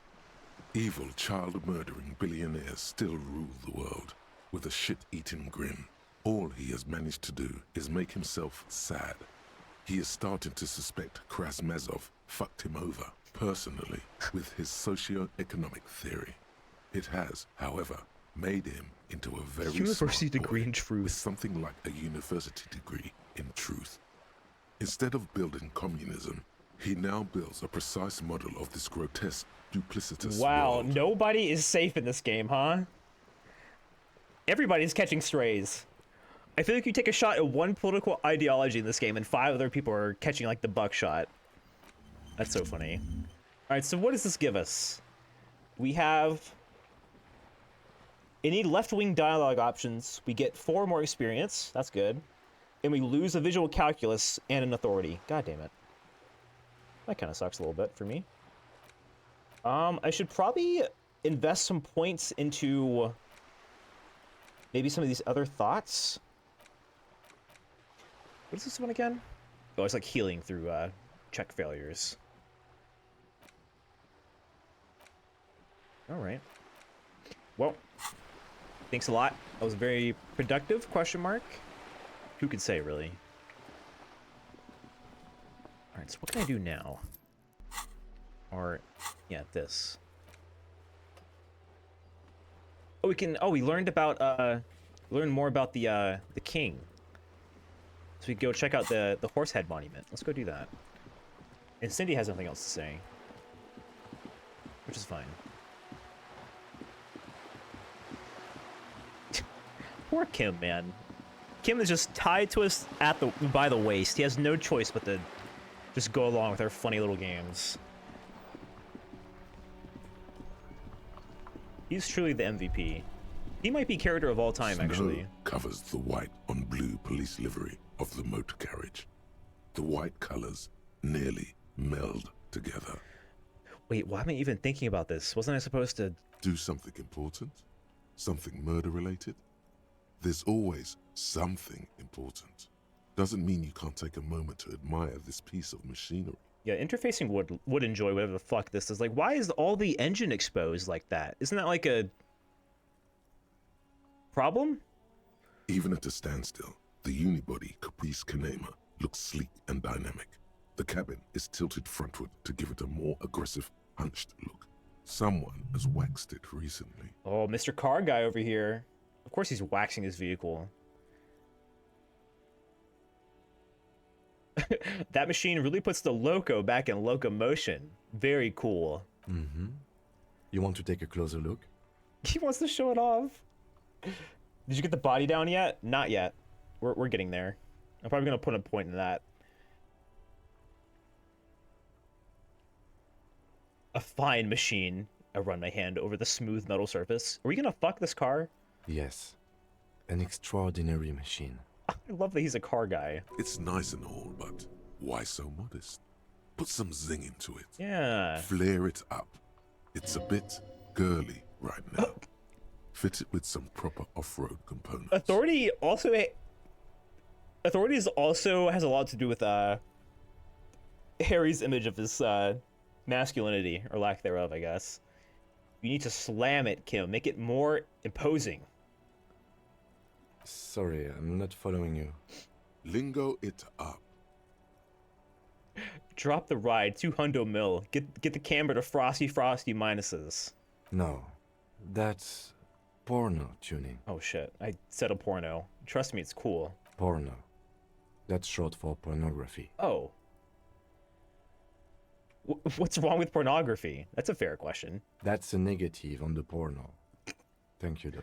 No one in the history of convictions has been more sure of anything. All right, so what kind of engine you got, Kim? 130. Damn. I reckon that's a 7-liter V12 there. V12? 7.2. Supercharged. The lieutenant is trying to suppress a smug smile, unsuccessfully. Saying these words brings him immense joy. What in there made the infernal whining sound that woke me? You mean the coil noise? Coil noise. When variable current passes through wires that make up the coils on the electrical system on this machine, it causes vibration in the wires and the cores of the coils. When the frequency of the current in the coils falls within the audible range, the resulting vibration creates the whiny sound you mentioned.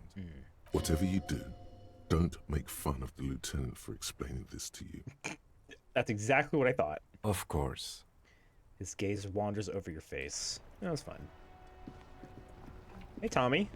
Good morning. Now it's turning into a kind of a snow limbo, man. What's on your mind? That's it. I just want to say hi. All right, let's go examine the horse. Let's see what I can get from this. It's more world building, probably. An old monument stands in the middle of the 58%. traffic island, pointing toward the sea. Encyclopedia. Encyclopedia.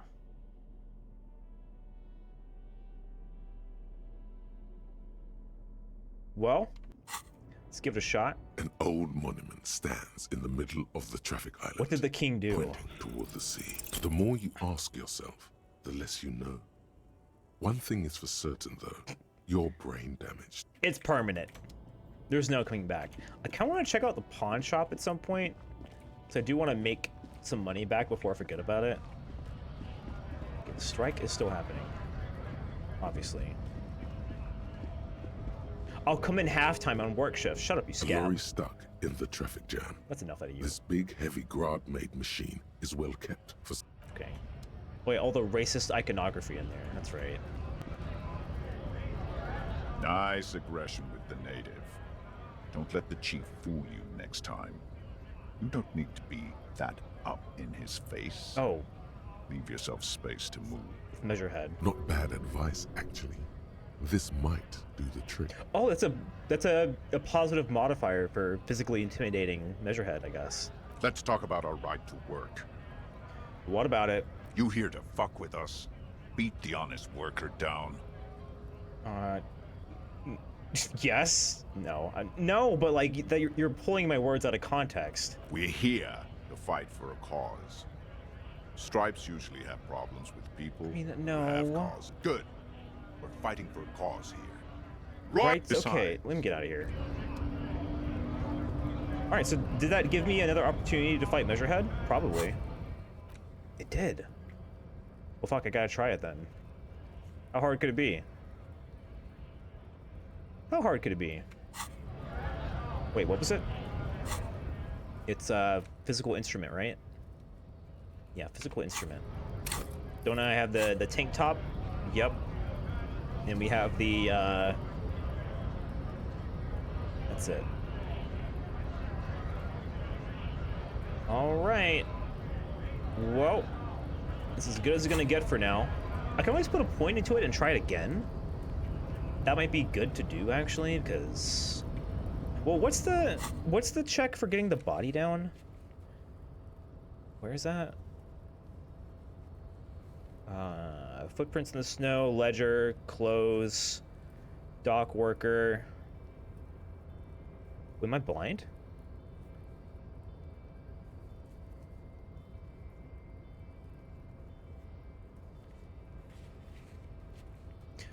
I'll go there and look. All right, Measurehead, I'm back. Had a nice, Your good race rest. descent has only worsened since I Hey, last saw 42%. You have really let yourself go. All right. Wait, I think I got it. Oh shit! Yeah, what now, Measurehead? Huh? Just like that, instinct took over. Oh, just a solid strike straight into double the five throat, into the cartilage. You could swear you felt the soft palate break. Fuck yeah. The man is reeling. Oh my god, I did gasping it. for air. Time stands still around you. In the distance, the sounds of the harbor are falling silent. Get fucked. All you hear is a small gurgling sound as a trickle of blood appears on the man's lip. Oh shit! Should I attempt a 360 flying spin kick? I kind of want to. Rip into him with a right hook. Yes. Okay. Imagine getting your ass beat by this guy. Oh my god! Holy shit, Harry! The man lands with a dull Did I kill him? Like a broken down puppet of muscles and sinew. For a moment, oh my god, he still tries to keep his head up, dazed eyes looking at you with unimaginable Holy surprise. shit! Press the button. To your left is the button. Disco Inferno. Press the button. As you slam your fist Fuck yes, on the button, we opened the gate. The man collapses entirely, his head rolling to the side. God damn, we did it. Looks like you're the new Measurehead now. I'm Measurehead now. Fun fact, the right hook is a trap. You would have lost the moment if you tried. That's so funny. Her voice is surprisingly calm. Okay, they're okay with a, you know, a coup. No one is the new Measurehead. Let's go. A change in leadership. All right, sick. As you turn, a bright light catches your eye, making you squint. Where? From a distant sunset, a stage light, flash photography, nowhere in particular. It's just what superstar law officers do. They squint at Also, hi Sammy, welcome in. They solve shit. And they solve shit. I have been solving some shit, haven't I? Yeah, you have. That's right. You're a big dick cock. Huge cock. Huge cock. Salam Rocky Bai. That's right. Badass on the edge disco cop. Time to recede into a ludicrous fantasy world. Here we go. Camera. Lights. Action. With a sudden flash, the world freezes around you. Wait. And you along with it. In an iconic monochrome solution. Oh boy, what did I just unlock? Against the rasterized orange It's world. on. It's on. Okay. What the hell is this? Some kind of superstar. Let's make this absolutely clear. No one is saying you're an actual superstar and the groupies in cocaine, riddled with hepatitis C, strikes a lion-esque pose with a mic kind of way. You're not, I'm not going to try to pronounce this, or Davy Lewis, no. You're a metaphorical superstar. You bring that rock and roll authenticity and passion to a line of work where people don't expect or want to see it. Where some would say, isn't belong law enforcement. Okay, I want that. So while it's researching, we lose 2 logic, which is pretty painful because our logic is already only 2. But you know what? Yeah. I'll internalize that. That sounds fun. I want to see the solution to it. There is some... Well, it costs a skill point to forget a thought as well. Oh god.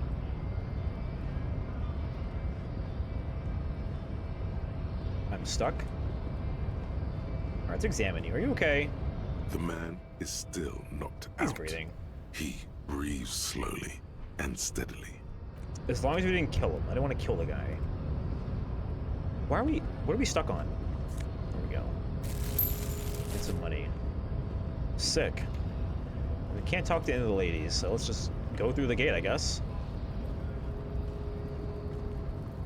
A whole another district to explore now. Actually, I'm gonna go look at the body again. Have I just not tried to actually get the body down? I tried to shoot it down for fun. But maybe I never tried to physically get it down. So I didn't see it in my checklist, but... Oh, I think Kim was like, oh, we have to go get someone else to help us. I don't think there is actually a check involved, at least not yet. That I can see. Let me look. The man before you is naked, but for a pair of... Yes, we do. Can I have the gun? I should try. I mean, I guess I could try shooting down the corpse.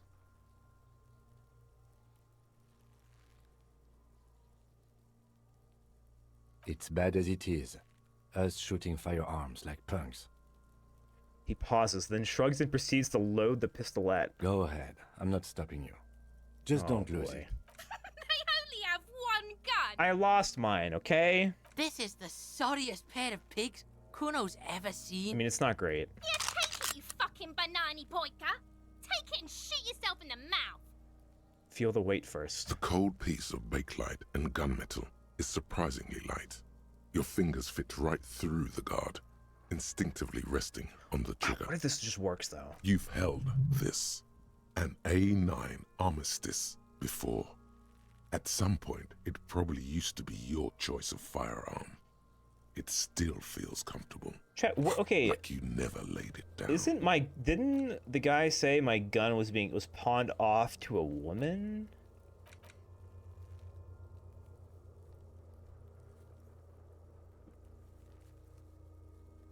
I could have sworn they mentioned something about that, but maybe not. The fuck are you waiting for, Kuno? Tell him to shoot himself in the mouth!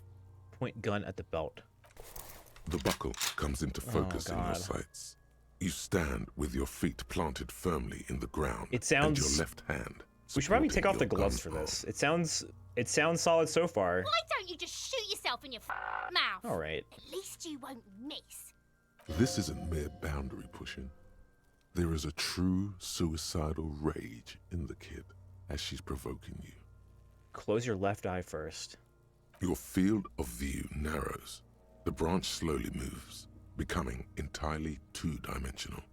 The metal buckle glimmers, catching the morning light. Is it actually better to aim with both eyes open? I don't know. Look, he's crying. You gonna cry now, fucking faggoty? Whoa, hey. Shut up. No, we're not gonna give into that. 28%? Does giving the gun back, does that lock myself out of the check? It's a red check. I think in the spirit of it being a red check, I should just try it as it comes up. I think it's more fun.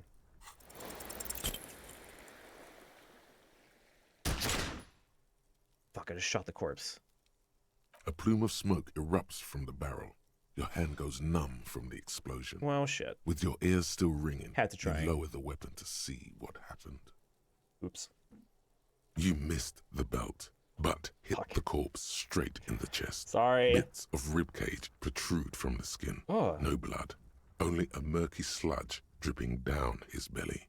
The sudden stink makes your eyes water. Oops. Oh my god, he's gonna fucking cry! I knew it! What a mulko! Start crying or sensitive. This probably would make me cry. It feels dry.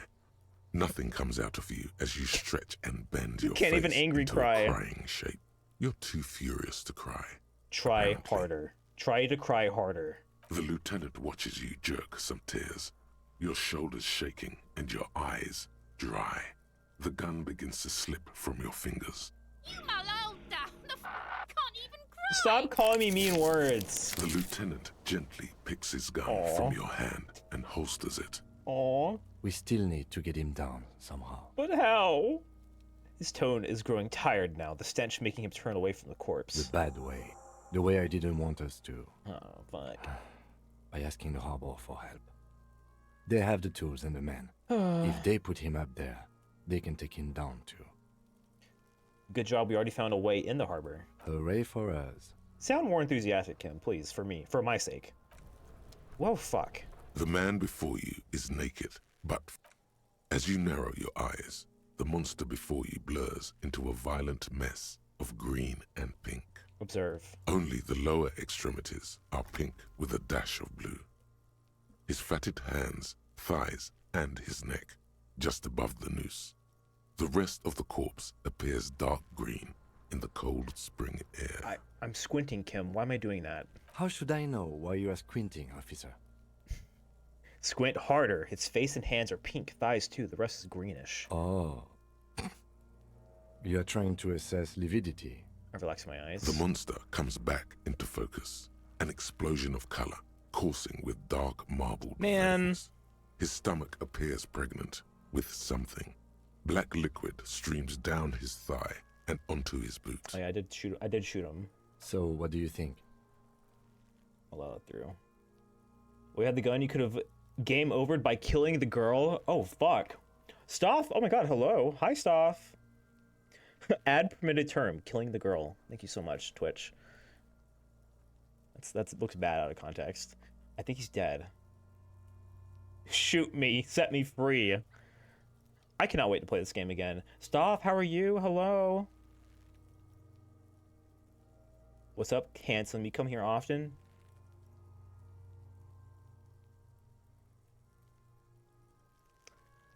Something is coming out of him. Yes, it's the sludge from the bullet hole I just put into him. A pool of blood and feces has eaten into the frozen mud below the man's feet. Purge liquid is dripping into it. Oh, lovely. Drop by drop. The victim appears to have contained no more than half a kilogram of digestion at the time of death. The fuck he's saying? Talking about shit. Goddamn right, I'm gonna turn around and yell. Goddamn right. This is insane. This is the insane person option. I kind of want to click it though. I'm okay. I love this game, and I'm glad you're playing it. I am too. We're a little bit into it at this point. We're on day 2. We're slowly getting some stuff together. Should I affirm my sexuality? Malicious laughter erupts in the yard. Sounds like seagulls. When they cry. Big said he's a... The lieutenant's face is made of stone. He's beaten up. You see the bruises? I do. Most of them are post-mortem. Maybe even all of them. The delinquents have made our jobs harder with their little sport. Great. Stop talking in riddles, coin slot. He means you fucked him up good, Kuno. Fucked him up brutal like. I think he's dead. Good job, Harry. I agree. I agree. There are crow's feet in his eyes. He's laughing silently. Oh my god. I think Kim might be my favorite. Totally dead. Of like all time. Dead, deadly dead. Dabba doob doob dead. He says without a hint of melody. Not one muscle in his face moves. All right, what do you think, Kim? I think he was upright immediately after death. Blood has gathered in his hands and feet. and his neck. Oh. The noose acted like a tourniquet, keeping the blood in his head. Jeez. The hypostasis here is in tune with the hanging. That's what I think. Yep. Seems about right. Everything here seems to corroborate that assumption, but we should still get him down before assigning a probable cause of death. But there is no breath. All right, well, that did not go very well. I mean, at least I tried. It was worth trying. Wait, what I get? I got a tool? Oh, I got the pistol, then I lost the pistol immediately. Kuno, you can't call him that. Honestly, Kuno can say it. It's fine. How do I talk to you? Maybe I should just beat on your door a little bit. I'm gonna try it. I cannot remember her name. Coin slot? Oh no, the F word. I thought you were referring to the F word. That's fine. Maybe not the other one though. The door is closed. Hello? Still nothing. The lieutenant gives you a quick glance. He doesn't like where this is going. All right. I'm gonna go. Yeah, we're gonna go check out the pawn shop. Cause I need some money. Cause I like to buy some morale heals before I get so sad I die. I assume that's what happens. Having 2 points of health does make me a little scared, but it's fine. Wait, the pawn shop's down here.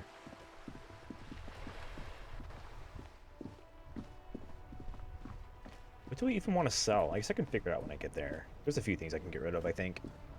And the recycling is in the CVS, right? Yeah. Oh wait, hold on.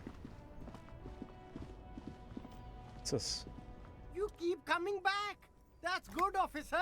Keep browsing those clothes. Keep saving that economy. Do I want to buy? I mean, it's only $2. It's +2 half-light. Have I even said have I even seen a half-light skill check? You won't regret it, officer. It's worth it, I guess. Wait, what's all this shit? I have not seen this. There's a pile of cheap sunglasses in a small box. A variety of shapes and colors. You like sunglasses, officer? I've got the latest styles right here. I mean, shit, you clearly love them. Let me try it on. Let me try some on. Abort. These are hideous. Oh. What's more, they don't even fit your face. You can feel them pinching your nose and chafing not. against your brow. Damn, officer! You look like a mega secret spy. Very secret. They're practically made for you. I'll let you have them Shit, for only $2.50. $2.50. It's going to be very difficult for anyone to take you seriously with these things on your face. No, you are definitely not buying those. What? Don't tell me what to do, Kim. I like those sunglasses. No, I can't. We can't walk around with you looking like this. Okay, fine. Go ahead. All right. If you want to look like a walking midlife crisis, then who am I to interfere? That's right. Let me live my life, Kim. $2.50 for +1 electrochemistry and -1 logic. I'll think about it. Wait, what are the shoes? The speakers below 50. are banged up and worthless. Jesus Christ. I mean, shit, he convinced me. He's convinced he's... Wait, can I go over here?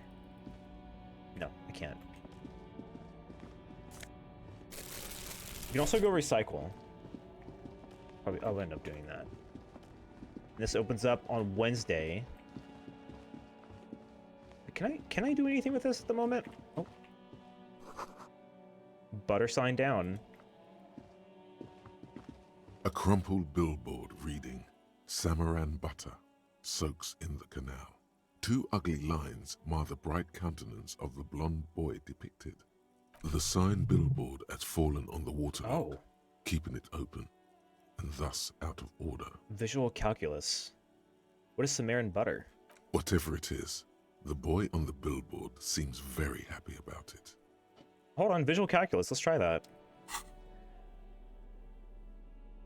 Surely I can pass a coin flip, right, guys? Clearly.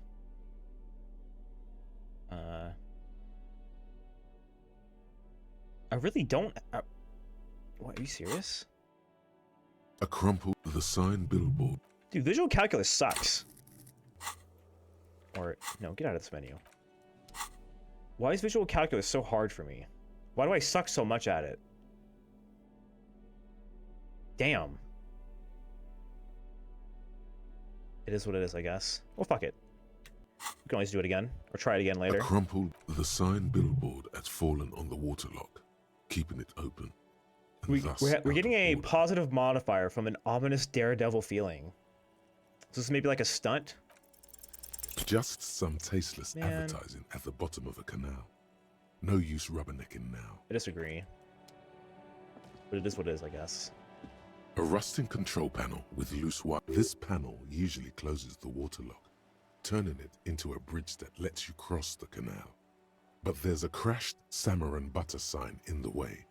Pulling the lever probably won't do anything. Let's try it again. You pull the lever all the way up until the metal clicks against the contact pins. You hear a soft clunk. Then, nothing happens. Push it harder. I don't want to break it. A spring brings the lever. Wasn't there a sign over there saying functionality will be restored on Wednesday morning? There was, but I kind of wanted to do it myself for fun. So we have another visual calculus skill check, I guess, then. Alright, let's sell some stuff. Hello. Is there anything I haven't noticed in here by chance? You see rows of toy soldiers guarding the rest of the trinkets. Oh, we could try to find a cool... Some on horseback, others in rags, others yet in bright blue uniforms. Interfacing. All are stern and unyielding in their duty. What about the blue uniforms? They're not all blue. These figurines also wear gold coats and caps, complemented by orange trousers. They are variously posed. It does look like that guy. Swords and rifles with bayonets. Who's playing ball. This is what the loyalists looked like, yes, at first. Then they wised up and got camouflaged. Are these royalist soldiers? Which ones? Ah, those. Yes, they are. I find the paint job a bit gaudy, but children like the bright colours indiscriminately. I like this guy too. This set of soldiers isn't meant to look impressive. A few have rifles, but most of them carry pistols. Some even shovels and tall sticks. Are these even soldiers? You're probably they're talking they're about revolutionary the fighters. revolutionaries, yes? Yes, they are soldiers, revolutionary soldiers. I think their poverty has been exaggerated for effect. Yeah, no kidding. When you place them next to the royalists, I don't think they look it that doesn't bad. seem like they could possibly win.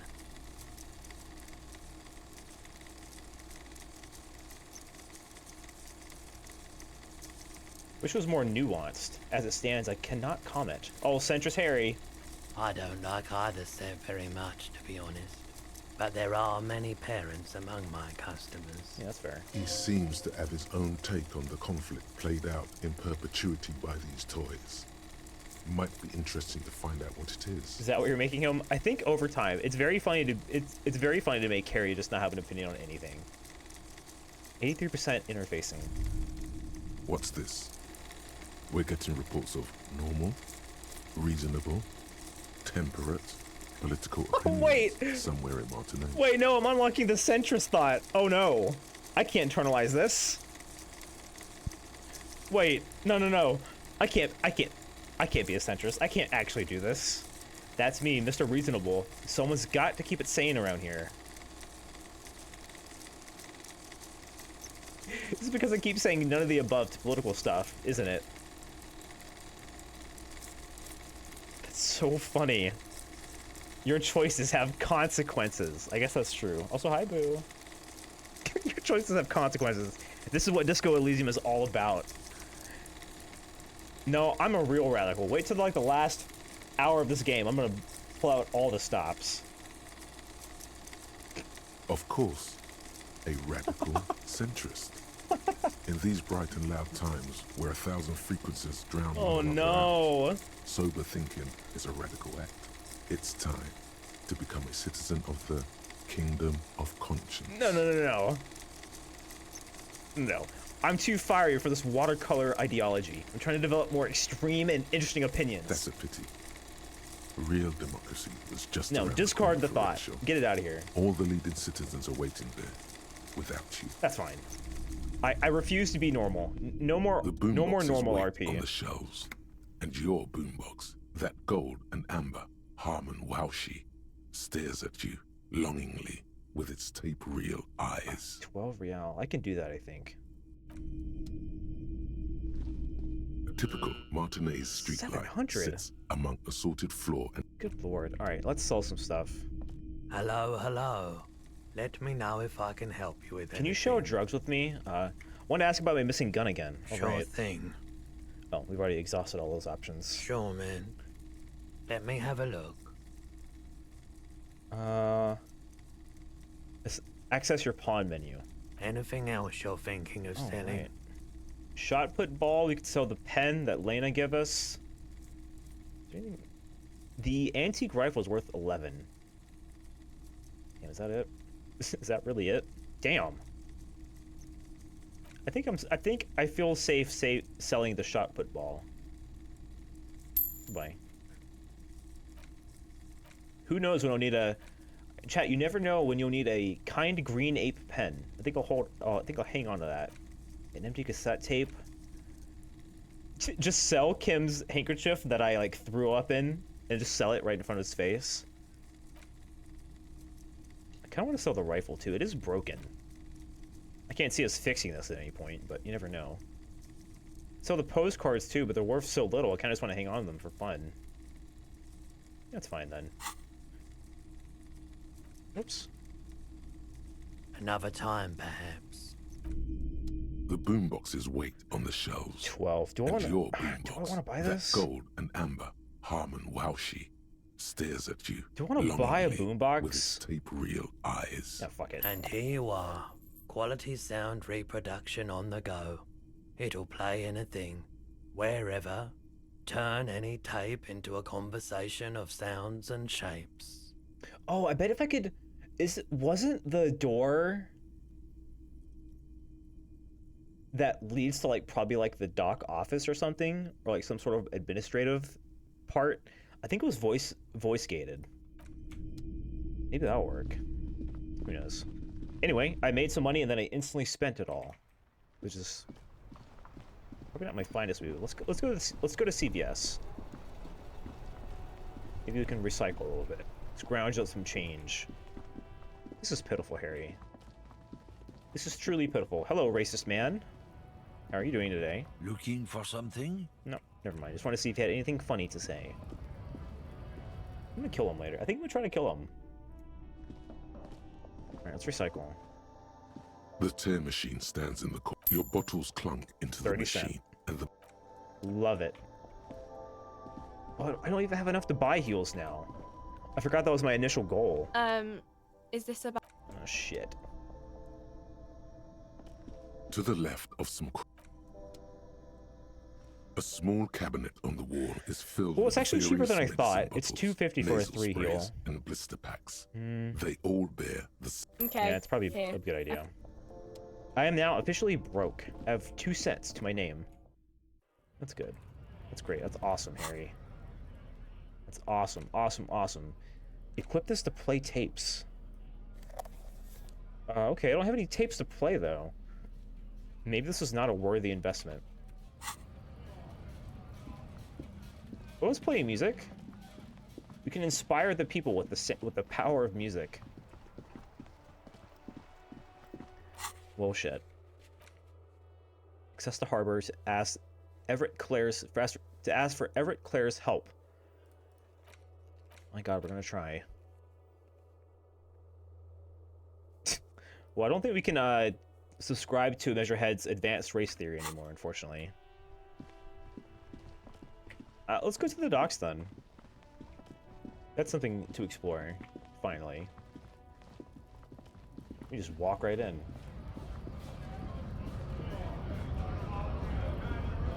Wait. Oh, chat, he got back up. I didn't go to the docks immediately. I squandered my chance.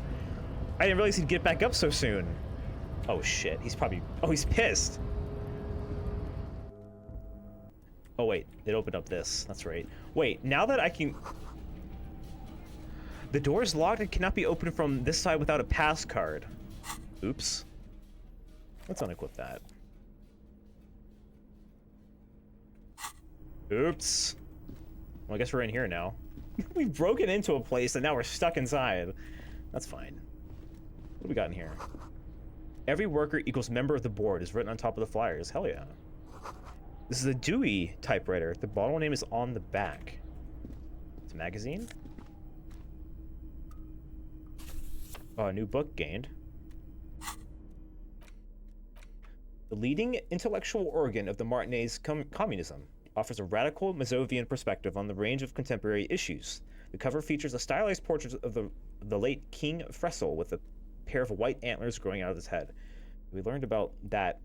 The front of this quarterly journal features a large satirical portrait of the late King Fressel. From the sides of his head, a pair of white antlers spread to the corners of the cover. By him. Because Fressel was incompetent, foolish, and cruel. In short, the embodiment of everything the communards wished to overthrow. It's satire. All right, let's thumb through it, I guess. To your disappointment, there aren't any full-color pictures to direct your attention. Just column after column of closely set text, interrupted occasionally by little doodles. No fun white. pictures for Harry. After rifling the pages with your thumb several times, you return to the table of contents. The magazine is divided into several sections: international development, Kunst und Kultur, and local concerns. Just inside the cover, there's also an editor's note. Yeah, let's hear about them. It takes a moment, but gradually it dawns on you that Kunst und Kultur must mean arts and culture. Oh. As you leaf through this section, you come across several reviews of recent radio plays, as well as a brief artist spotlight featuring a local artist identified only as CS. The main feature, though, is a long essay titled Tip Top Tournée, a critical Mazovian perspective. This so-called artist spotlight is really just a brief Q&A, made all the briefer by the subject's evident hostility to her interviewer. Oh shit. That certainly sounds like a certain delinquent youth who likes to harass you from her balcony. Oh, Cindy. What's the tip-top tournée? The actual article is surprisingly light on details, but after skimming a page or two, you gather that it has something to do with motor carriage Kim, racing. check this out. If you don't follow it, you only ever hear about the ludicrous sponsorships and obscene death toll. Yeah, let's see what the communists have to say about Tip Top. You think you're settling in for a relaxing recap of the most recent season, maybe sprinkled with some nice anecdotes about a few of the more colorful drivers. Oh, we're gonna get anything but that, I think. Instead, you find yourself skimming a 10,000-word feature about all the politically problematic aspects of Tip Top Tournée. Not problematic in asterisks. What's wrong with Tip Top? Where to even start? For one, there's the crass commercialism of its sponsorships, and then there's the practically criminal emphasis on deadly motor crashes. What's wrong with a good motor crash? They just keep it interesting. Under capitalism, the article says, every pursuit has its price. Yeah. Every pleasure, even one as elemental as the joy of racing others around a track, is reduced to an advertising opportunity. I mean, yeah. Thus, the so-called tournée becomes a competition between increasingly meaningless brand signifiers. Your discount laundry detergent racing against a pack of Astra cigarettes, or even a Fritta. I mean, I guess you could reduce anything to this, though. Right, but then you get to see them crash. And that precisely is what's problematic about it. Were it not for the promise of random, spectacular violence, audiences would quickly lose interest. At the end of the day, it's the destruction of these 750,000 real races that you're really watching for. No, I like the competitiveness of the races, actually. Sure, you think that, but subconsciously, it's the visions of brand names being engulfed in flames that you crave. I wouldn't say that. That's because you haven't been reading critically. Oh, right. But don't worry. The whole point of these sorts of articles is to let someone else read critically for you. Of course. I just have to think critically about motor car races, and then I'll see the errors of my ways politically. All right, Ken, this article is not for you, unfortunately. Oh, come on. Can this article read your mind? It seems to think so. A certain kind of young man reads one or two books and suddenly thinks he understands the secret structures of reality. If I had to wager, I'd say they've never even seen the inside of a motor, much less a motor race. I take whatever they write with a large grain of salt. Scathing, Kim, scathing. You flip back to the front of the magazine. The table of contents unfolds before you. All right, what about the editor's note? Comrade, as you know, this journal takes its name from Mazov's immortal expression, Du cristal à la fumée.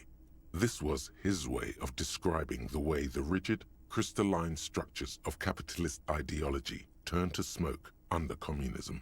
But, like the structures of capitalist ideology, we too are at risk of going à la fumée. Unlike many publications which are content to spoon-feed their readers reassuring drivel, committed. La Fumée is committed to telling the radical truth, even when that truth may drive away potential subscribers. Yeah, such as a 10,000 dissertation on why car races are bad.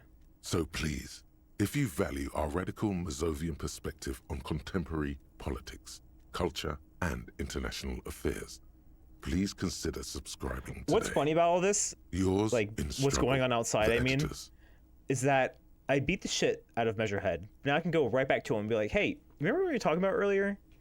You know, advanced race theory, you know, which of us as a species will come forth on top. Let's speak on that. Kim, I think this is a communist magazine. What do you expect? It was laying around the office of the Debarders Union. They're probably bankrolling the thing. Yeah, probably. You flip back to the front of the magazine. The table of contents unfolds before you. What about international developments? I'm sure this would be good. This section includes a long, tedious critique of the latest round of free trade negotiations between the EPIS nations and call it the EPs, Free State please. of Semenine. You also skip over an article about heavy fuel oil smuggling along the Messina border. Something about bear wrestling in Samara. Bear wrestling? Book riots in Yugograd. Blushing emoji? I want to see wrestling bears, please. Face it, you really aren't interested in foreign affairs. You're not even sure where most of these countries are. You flip back to the front of the magazine. All right, let's the table of hone in contents on local unfolds concerns before instead. you. Unsurprisingly, much of this section is taken up with articles That makes declaring sense. unqualified support for the dock workers' strike. You skim the headlines. Paint the harbor red and white. Martinez tames the wild pines. A city in revolt. First we take Martinez, then we take La Delta. Finally, there's a brief article by the writer, G. Martin, accusing the owner of the Cape Side apartments of illegally attempting to evict certain communist tenants simply for not having paid their rent. Jesus. Charging rent just to live somewhere is pretty outrageous. That's right, let's get some radical opinions, Harry. The writer G. Martin remarks dryly that capitalists love wealth redistribution, so long as it's only redistributed upward. You flip back to the front of the magazine. All right, enough of that thing. Get that shit out of here. Wait, superstar? Some kind of superstar. What's the positive then? They say the world isn't ready for a rock and roll cop. No one wants their state monopoly on violence to be mixed with celebrity worship. They claim to know it would be dangerous for detectives to rise to the ranks of demigods and have sexual encounters with barely legal cover girls. It would be insane, they say. To all this, you say, fuck off and die, in a cool voice. You people have no idea how good these cops are gonna get. We're a super They're gonna cop. crack We're a 20 superstar cases cop. a day. In the future, cops will be like astrophysicists, or prime ministers, or prophets. And you're the first I'm the first one, baby, paving the way for everybody else. What do I get from that? Holy shit! Our learning cap for everything is for visual calculus too. That's actually really good, actually. That's not bad. We lose the logic, which is not ideal, but that's a sacrifice I'm willing to make, I think. Radio is emitting strange buzzing sounds. An imposing combination of a punch clock and a payphone is looking down at you from the wall.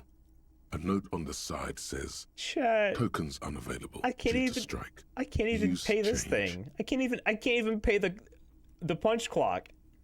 I don't have 10 cents. Can I have money? Yes? Can I have money? I'm so poor. This is disastrous. Another postcard. Let's take a peek. This laminated postcard offers a glimpse across the river. A little more than a decade after the war, no, so 21, the Eastern Bank is already fully renovated. The hillsides are lush with gardens and residences. Someone's parked a small beige airship by the fountain. This postcard will sell for a pretty penny. Maybe I should just be selling the postcards then. It's only worth 34 cents though. Doesn't sound like a pretty penny to me. Someone left the coffee machine on. The dark liquid in the pot looks almost sentient. Drink it. A standard office file cabinet. The drawers seem to be locked. Not for long. On second glance, someone has forgotten to properly close one of the drawers. It's unfortunate for the Union to just leave their paperwork lying around like this. Are you suggesting what I think you're suggesting, Kim? Let's see what's inside, he thinks. Yeah, let's open it. The drawer opens smoothly. Inside is a well-organized selection of brown folders. Now let's peek through them. Hundreds of documents containing logistical data. Two kinds of transactions stand out. Materials coming into Revachol from the outside world, from Muindi, Grad, and even Ilmara, and the same materials being handed over to companies inside Revachol. Kuron, Coal City, La Delta, and Jamrock are listed among the many districts where the imports are being sold. It's hard to make sense of this thicket of company names, dates, quantities, and percentages. You try to focus, but the lines are getting blurry. Volition? The drawer slides. Now, hold on a minute. I can pass a volition check. Don't you worry. Volition.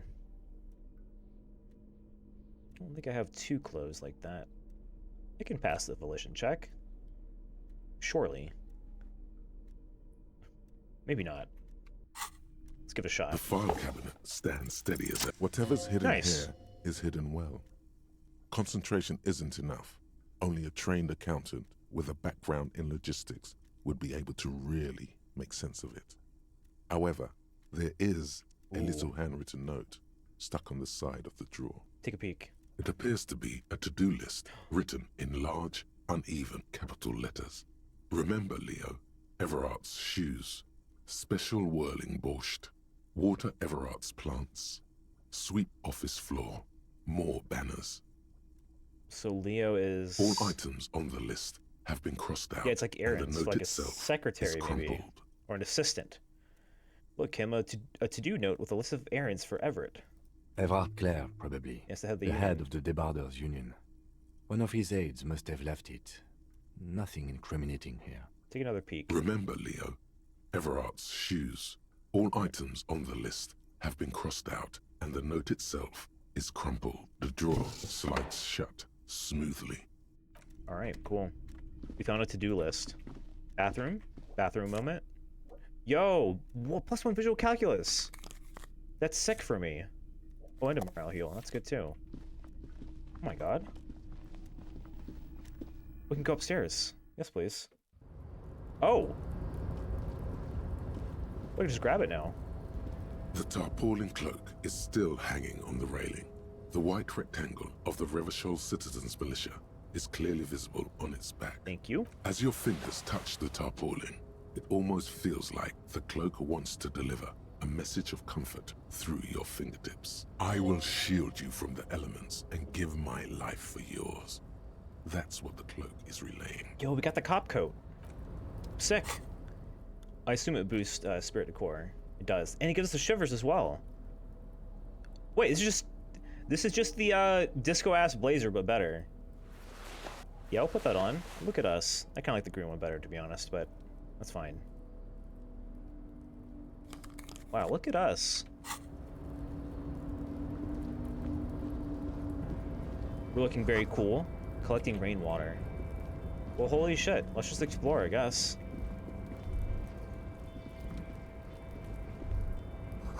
All around you, great machines in Quiescence?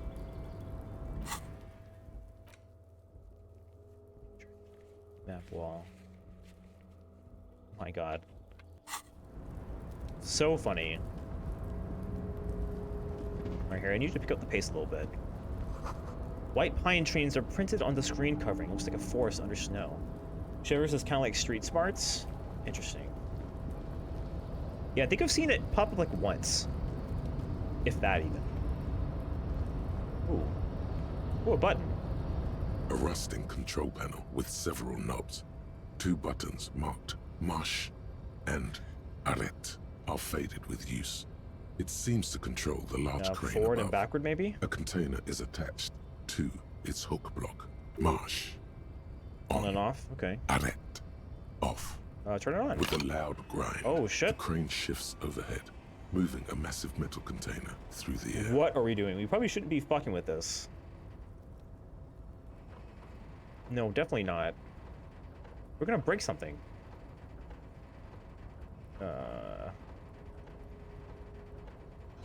Okay. It's fine. It's fine. It's fine. It's fine. And with a surprisingly quiet thunk, the crane places the container down. This crane was built with a purpose, which has now been fulfilled. To move this container. What's inside? Who can say? All you know is, it's special. I can't see how that was worth the ruckus, except for seeing the crane in action, which I admit was satisfying. And that's how it was worth it. Just to see cool stuff happen. Ooh, nice.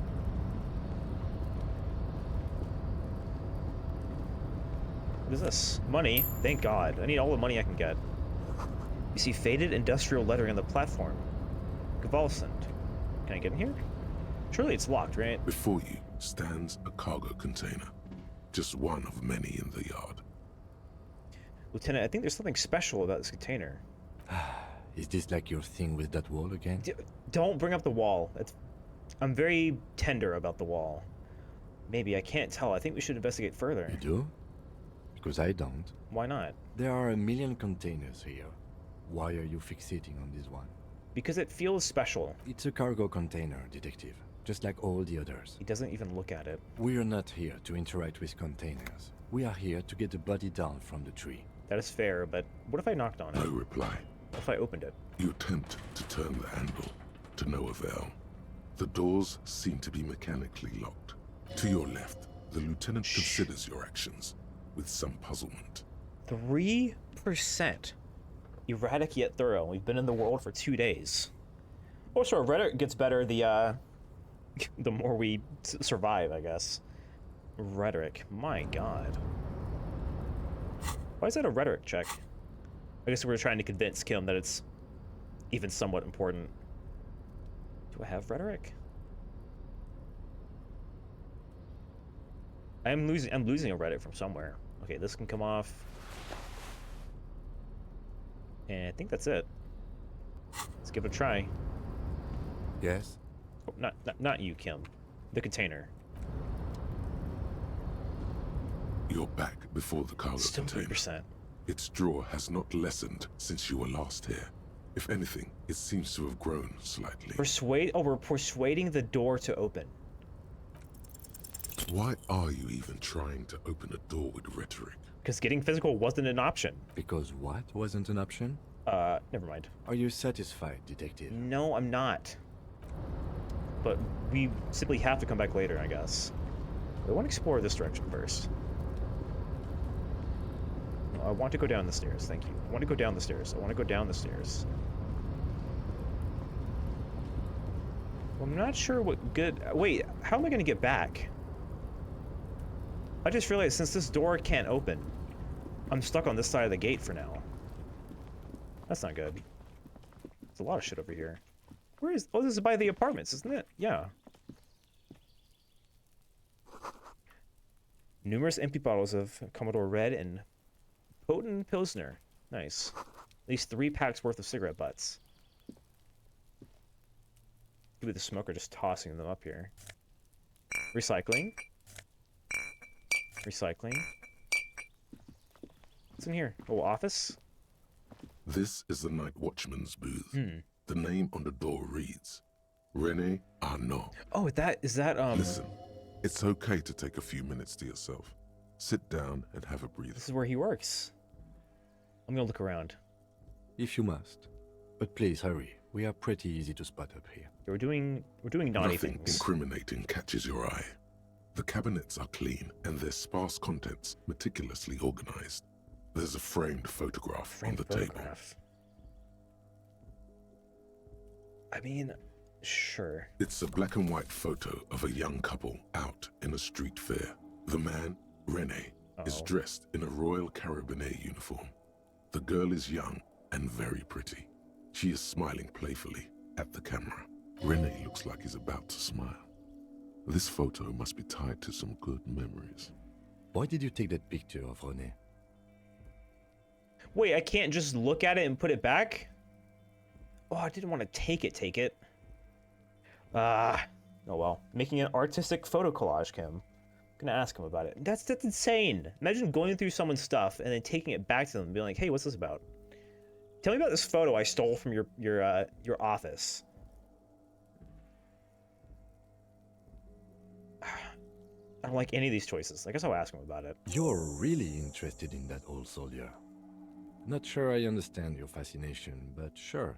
As long as it doesn't take up a whole lot of time. Maybe we can put a crack in his hardened, cold facade. Have a seat and rest. The chair is not as austere as the rest of the booth. We just walked in. A thin grey pillow is attached to the seat, secured to the stiles by black ribbons. Breathe deep. Stale air floods through your nostrils. Not a single mote of dust floats inside your lungs, though. The inside of the booth is immaculate. Let's get up. We don't need to be here. You stand and exit the booth. Let's leave. Can I walk down these stairs? No, they seem to be broken. What? Snow is quietly covering the numerous wine bottles and cigarette butts on the ground. Someone partied really, really hard. Just here. one person? How hard? Well, they went through 6 bottles of potent Pilsner, 3 bottles of Commodore Red. I guess so. And almost 4 packs of cigarettes. It must have been pretty hard. Did I do this? Surely not. Well, yes, I think we can say with relative No, confidence. it wasn't me. I'm not convinced. I am, but it doesn't matter right now. Let's just move on. Okay. Thank you, Kim. At least he's honest. Alright, so our big objective right now actually is to figure out a way back out. I suppose we could open up the gate from the inside, but I mean, I don't know. Shipyard ahead is oddly quiet. The great machines are sleeping. Yeah, nobody's working here, obviously. Oh, money. Whole $1. The speaker's tower is silent. There's no work to organize in the yard below.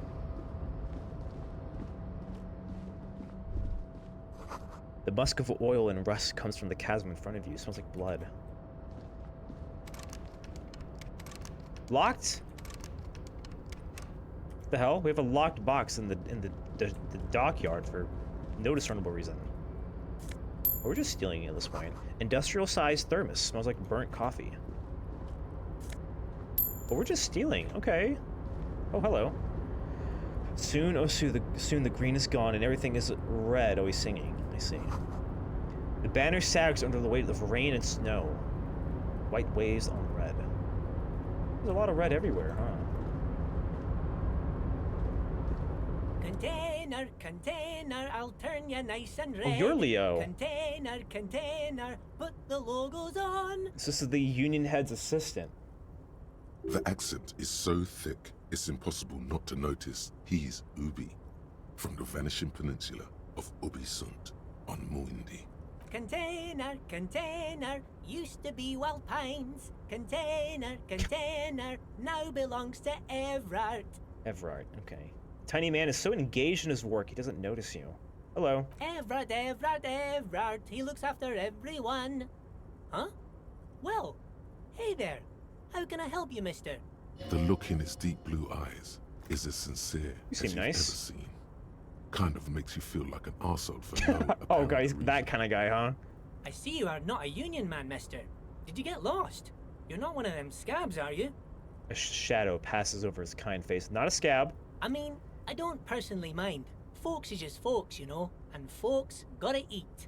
He doesn't seem to be waiting for you to answer. Just some of the other guys don't look too kindly on the scabbing kind, if you know what I mean, mister.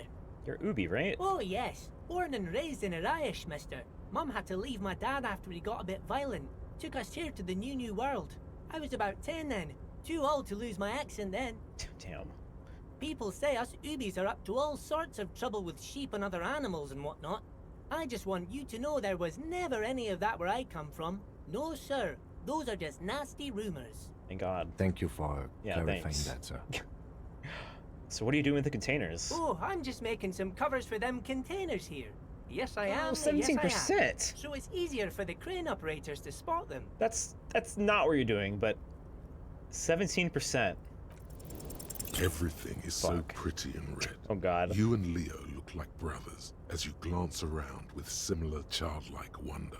Wow, the red is so much prettier than the drab old green. Sure is, mister. Sure is. Really livens up the place. Leo got me. Yes, it does. Yes, it does. I've been bested by Leo. I had to break this bonding moment, but the red containers mean they are replacing the company livery with the union livery, which means this strike isn't gonna stop anytime soon. Where's everyone? The harbor's empty. Oh, most of the guys are down at the gates, keeping the scabs from coming in. He leans in with a confidential look. We're on a strike. The whole union is.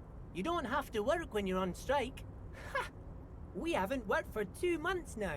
So no one is working? Not everyone is down there, of course. Mr. Everard is in his office, where he always is. And Jean-Luc is guarding the gate. He pauses to think. Oh, I need to talk with Mr. Everard. But Titus and his boys got into some drunken trouble and Everard sent them on a nice vacation. For a week or so. What trouble did Titus and his friends get into? I mean, we know this, but... Oh, I'm not really supposed to talk about that. That's union business. Is killing people union business? I still don't think they did it. Him and his boys stirred up something in town. Probably drank too much and got into a fight or something. I heard Mr. Everett telling them to take some time off. Will you take the heat off the union for a bit? Don't go all bad cop on this simple, friendly fellow. What do they actually do? No, I mean... I guess the boys got a bit too rowdy and had to let out some steam. I don't really know the details. That's just how boys are, you know. Yeah, of course. I haven't been in a fight since I was in middle school. Of course. Boys will be boys. Isn't that right, Leo? Easy, Leo. Let's keep this on the hard ease. He looks at you for assistance. Too rowdy. Leo, what kind of fight did they get into? Did they kill a mercenary? That's oddly specific for just a simple question. Too late. Leo's mouth is still moving, and the words are spewing forth. Words, and look, even more words. Oh, this guy's a chatterbox. This guy could go on till the end of days. Now he's talking about some drunk sawmill owner. No, he can't. I can't deal with this kind of person. He already switched to a prized fishing rod he apparently owned at some point. You know what? Just cut in there with your questions. Hey, Leo, hey, do you work here? Yes. Everybody needs a job, and this is mine. I'm Leonard, by the way. Leonard Bellick. But everyone calls me Leo. The little man raises his hand in a welcoming gesture. I'm like Mr. Everett's right-hand man when Mr. Edgar is out of town, and Mr. Edgar's right-hand man when Mr. Everett is away.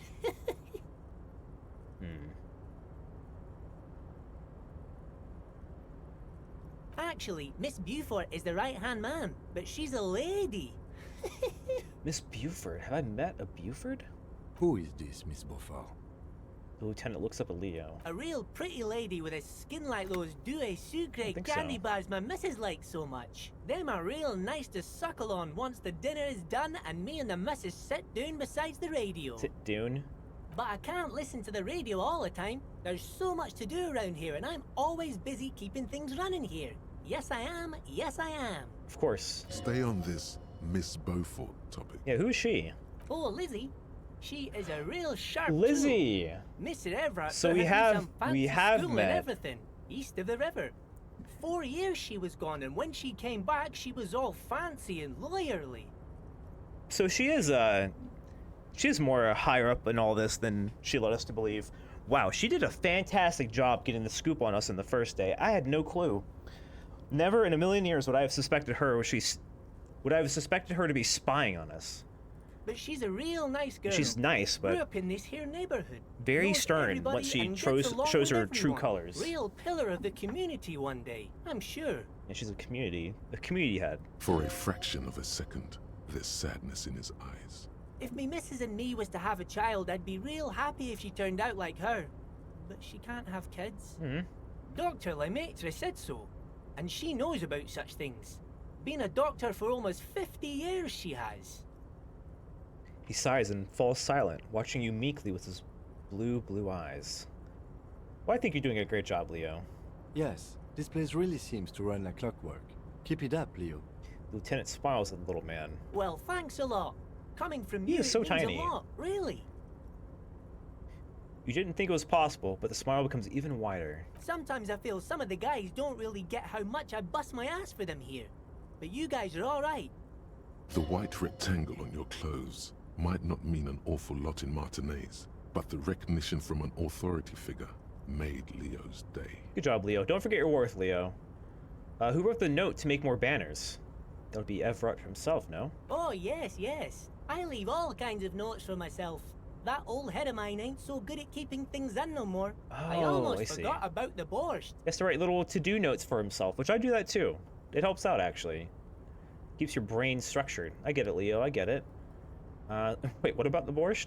Oh, yes. I've been taking special whirling borscht to the men every day since the strike started. The little guy chuckles merrily. It's very, very good. Makes a man feel so warm and happy. I feel like I could take on Mr. Renadan's boar dogs every time the lunch is done. What do you mean by taking the soup to the men? Is it for striking? Yes, yes. I'm taking it to them. The borscht keeps them happy and in fighting spirits. Makes you all warm inside. They brew it in the whirling in rags. Wait, who's making it? Oh, the whirling's cook. He makes it. Oh, we talked to Them him. is always talking with Mr. Manana in that weird language and laughing together. He doesn't speak what we speak. He's from Grad. Something's off. I'm gonna go look into it. Oh shit, new task? Oh, sure, mister.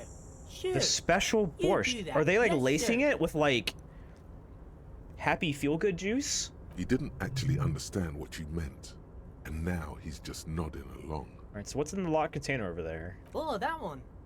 That should be empty as far as I know. Lots of containers here have nothing in them. They're just waiting to be loaded up. I'm not sure if I buy that. Told you. Shut up. Be quiet. Alright, so where is Everett? Where's his office? Oh, you want Mr. Everett then? He's an awfully nice fellow, he is. Him and his brother are both nice fellows. They've lived their entire lives in this here neighborhood. He coughs, then continues immediately. Guys like Mr. Everett and Mr. Edgar, his brother, are real good guys. Made Martinez what it is today. Mr. Everett and Mr. Edgar and I went to the same school we did when we were boys. I just want to know where I can find him. Oh, Mr. Everett is where he always is. In his office, of course. He points to the two joint containers on your right. Okay, so they're just there. Alright, thank you, Leo. That's very Bye-bye helpful. now. Returns to his work. Thank you, Leo. Oh, autosave. So their office is two repurposed shipping containers. That's kind of fun. The coffee in the giant thermos is still lukewarm. Stair made of pallets leading up. Hello? I'm sure this guy is not corrupt at all. Surely, right? A taxidermy fish that tells time. Oh shit, I love those things. Hello, Everett. Before you is Holy shit, look at this man. Seated behind a large desk. He looks up from his work, not the least bit surprised to see you. Man, your character art is not doing you any favors here, I must say. With great effort, he straightens himself up in his chair, yet says nothing. You He look simply stares at you. extremely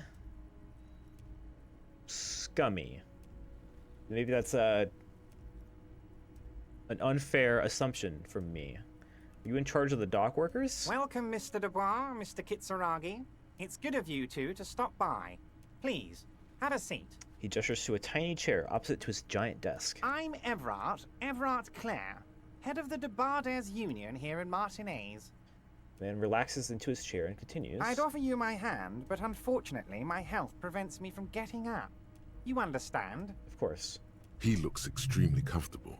The tiny folding chair, on the other hand, looks like a torture device. Saw trap. You go ahead, detective. Oh, thank you, Kim. That's so kindly considerate of you. Whatever he has in store for you, it can't be good, he thinks. I'll do my best. Forget about that. What's with this Dubois stuff? You're getting some seriously bad vibes from that. Wait, is that the first official last name drop? Harry Dubois? Okay, why are you calling me that? Please, Mr. Dubois, let us converse in a civilized manner. Harry as Dubois. Equals. Take a seat. I insist. It's nothing. Yes, that's probably It's probably right. nothing. It's not her It's name or nothing. anything. Forget about it. Filter it out. Right. He's trying to throw you off your game with this Dubois nonsense. Don't give him the pleasure. All right, I'll sit. Excellent, Mr. Dubois. I can see that you're a reasonable man, and reasonable men can be of great use to one another. He gives you a sly wink. No, we're playing it straight. So tell me, how can the head of the Debarders Union help a representative of the Revachol Citizens Militia today? The chair you're sitting on has got to be the most uncomfortable chair in the world. It's violating your backside. I took a health damage from the uncomfortable chair. Oh, by the way, Failed I heard pain you got threshold. a rather rude reception from a certain Lawrence Gart. Some people have no manners. It pains me to say. I'm warming up to him. This should take care of that nonsense. He points to a giant novelty check on his desk. It is absolutely comically huge. It should be sufficient to cover your expenses for a few days and patch over your differences with a cafeteria manager. What? Go ahead. Take it. Wow, that's 25 real. Sure. That's good money. You need it. Oh, wait, do I want to let this guy bribe? This is essentially bribery.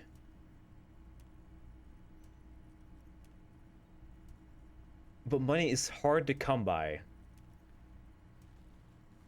Thankfully, I've already paid my hostel dues for today, but tomorrow. 25. Yeah, fuck it. I don't think it's immoral to take this guy's money and spend it how I want. Sure, I'm not going to say anything, though. I won't say thank you. Is there anything you'd like to say to me? Or... What? I have to cash the check? I think I have to go cash the check. I didn't just get it outright. Oh my god. No. Not really. No, that's cool. I've got integrity, yeah. Cool? I wouldn't go that far. I'm sure there are cooler things than delivering a comically oversized novelty check to a cafeteria manager. But, sure, if that's what's cool nowadays. I have integrity. Now, I'd like to set your mind at ease about one other matter. Your lost gun. Let me assure you, Union people are on it as we speak. I've got my best hounds looking for that lost gun. Okay, good. His slug-like lips move, but all you hear is an echo. Lost gun, lost gun, lost gun. The world is swallowed by a black hole of fear. Only two words escape its gravitational pull. It's our fight or flight. Lost. Our fight or flight. Gun. Wait, how do you know about that? I haven't told anyone, have I? Unless you heard about it from the... Wait. I think Elizabeth bought our gun. Yeah, that makes sense on how you would know it. I think Elizabeth bought our gun. I know everything, Harry. Right now, I know that you're worried. Don't be worried. Everything's going to be all right. That makes sense. It's not like you left it loaded. You didn't lose a loaded gun.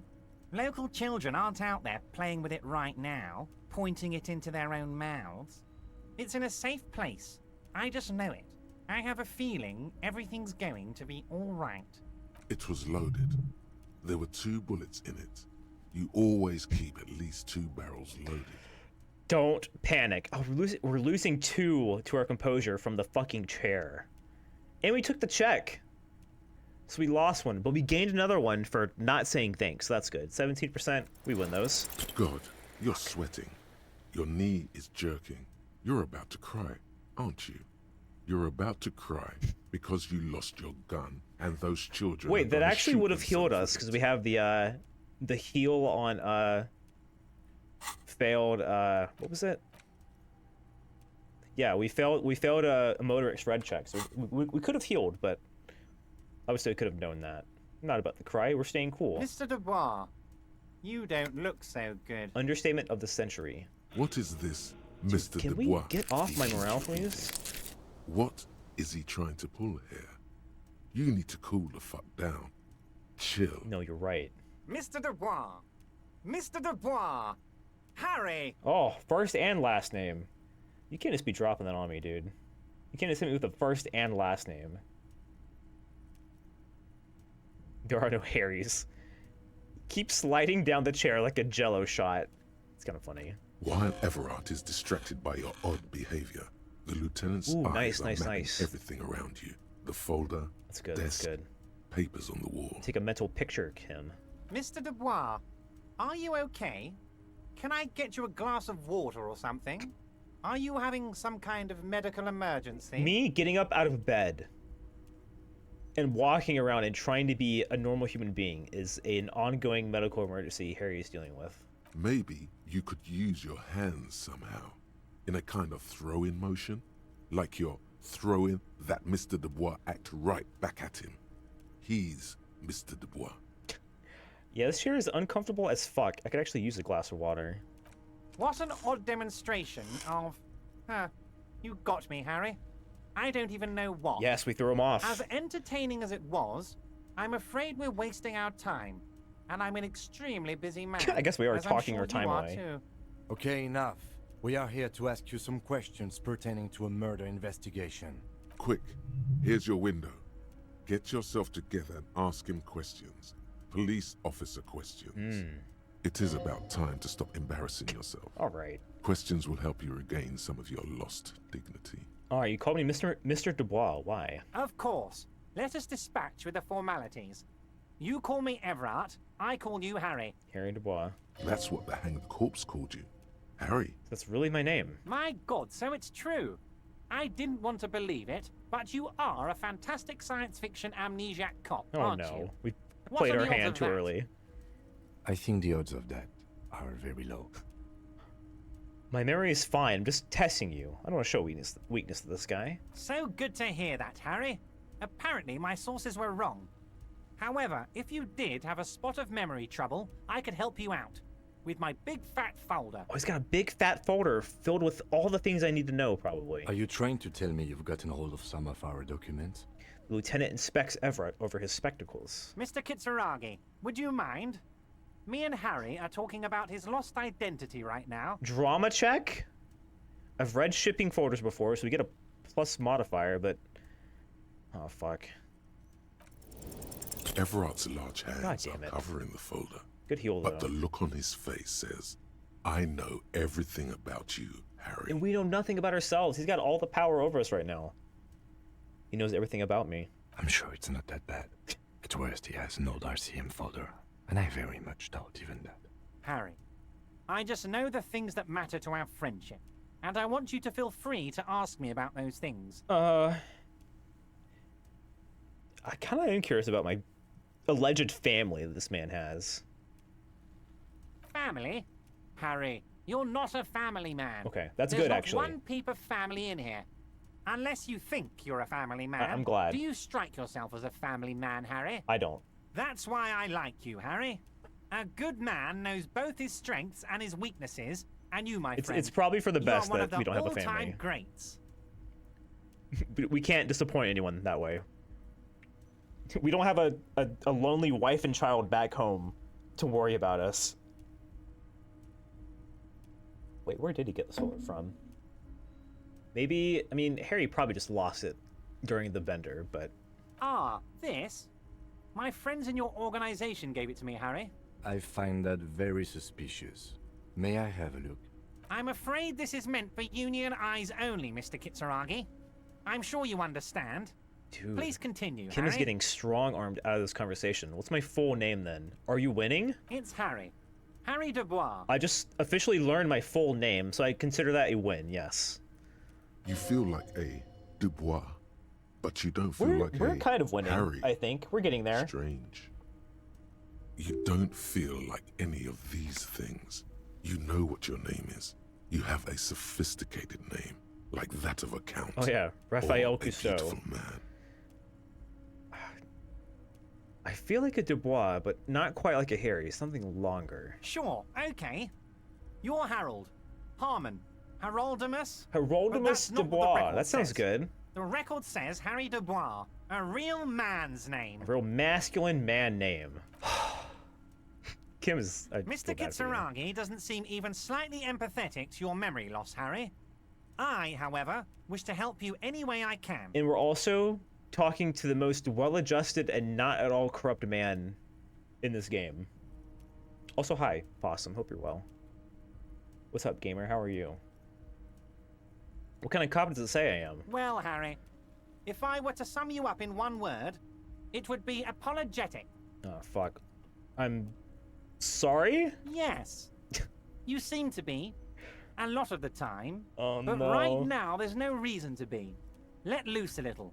Be you. I'm a pushover, is what I'm realizing. I'm a pushover. Let's talk about other matters for a moment. Of course, Harry, of course. Let's not linger on personal details and amnesia. You wanted something from me. Doing good because I just got groceries? Hell yeah. Alright, so what about the drug trade? Joyce very briefly talked about What? this. Harry, how could you say that to me? You know I appreciate a joke as much as any jolly fat guy, but I can't take slander. Are you actually investigating this? No, I'm not. You've hurt me, Harry. Me, No. a friend.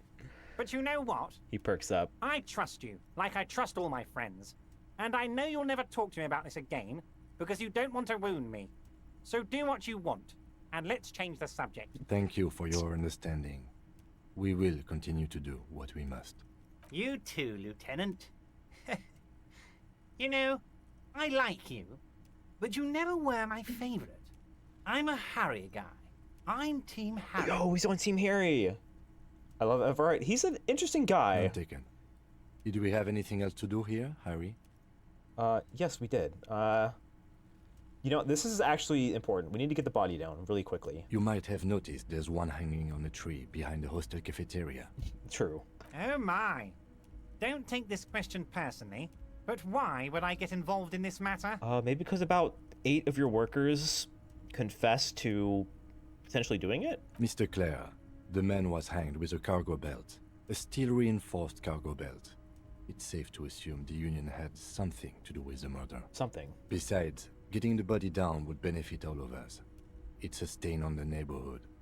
You're a community leader. Help your community out. I can certainly see how having him up there might start affecting some real estate values. That's what you're concerned about? He licks his fat lips and smiles. But of course, all joking aside, I am going to help you.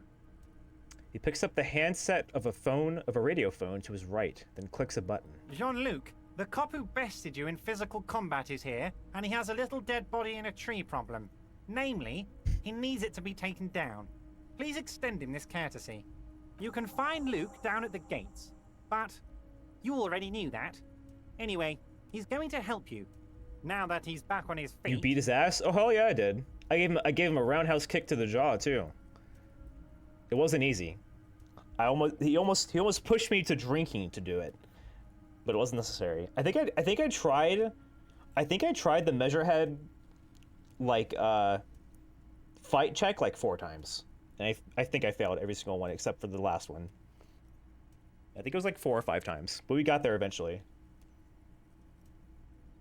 All right, about the gun. Yes, your lost gun. My best men are on it. They're turning every stone, searching every playground, asking kids, grandmas, everyone. Your gun will be found, Harry. Let me assure you of that. It's just a matter of time and effort. He says with a wink. The only way to find it seems to be working with him. He might even be. Yeah, I was gonna say, I feel like my gun is like literally like in a safe somewhere, and he knows it. I feel like I'm being soft and blackmailed right now. I got that vibe too, Rhetoric. Does this mean if I do things for you, I'll get my gun back? The gun may have been bought from Roy's pawn shop. Have your men factor that in? Is this a good thing to say? Well, if he knows where my gun is, then it doesn't matter. He might move it, though. Could he really hold my gun hostage? Oh, this is speaking of Rhetoric, so I'll say this. Who knows? Only one thing is certain. If you work with him, you're going to get it back. Do I need my gun? Working with him might be the only way to do it. Let's just play it cool. Let's act like I don't know anything. Yes, thank you for the hot tip regarding your lost gun, Harry. My men have indeed factored in that you pawned it. Now please, let the professionals do their job. Kick back, Harry, relax. I have great guys on this. You focus on what's important. Am I just imagining building our relationship for the good of Martinez? Roy said a woman pawned or bought my gun? I could have sworn he said that. It did not come as a surprise to him. He might actually not be bullshitting. Does this mean if I do things for you, will I get my gun back? Damn it, Harry. That's exactly what it means. I'm only kidding, of course. Wink, wink, nudge, nudge. Of course. I understand. We help you, you help us. Alright. Aren't you going to ask me how I got in? Am I going to ask? Hell, Harry. You spin-kicked my strongest man in the face. I saw it from my window. Oh, you had a good vantage point of that, then. Would you ask a man like that how he got into your container yard? I understand. I am a terrifying death machine. You don't have a window. Yeah, I truly don't even know how I was able to do that. Don't worry, Harry. Between you and me, I'm not a huge fan of his race thing. His race but thing? The Union did not get where we are today by frowning on eccentricity. His race thing. Anyway, I assure you, I am a very well-informed man. Information reaches me before I even get the chance to request it. Okay, what's in the container? My dear Harry, there are literally millions of containers in this harbor. I couldn't possibly remember what's in all of them. Talking about the special container, the one on the crane. Harry, you smooth-talking son of a bitch.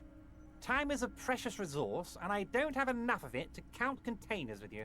It's the cat. Meow. Smooth talking.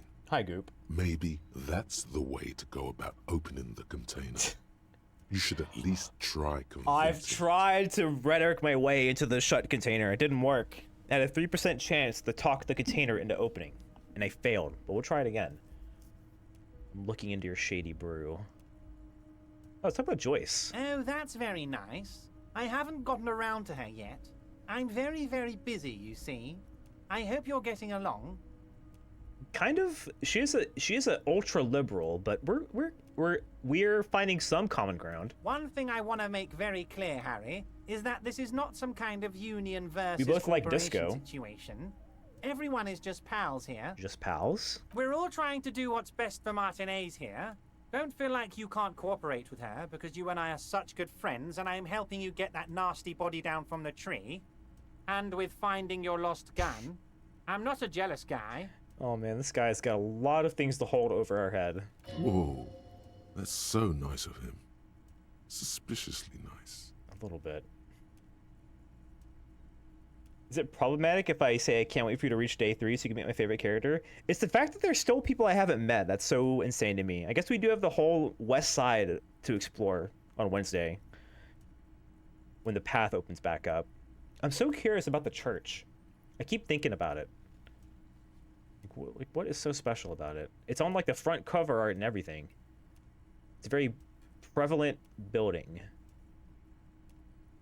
Joyce said the previous union leader vanished under suspicious circumstances. Do I really want to bring this up?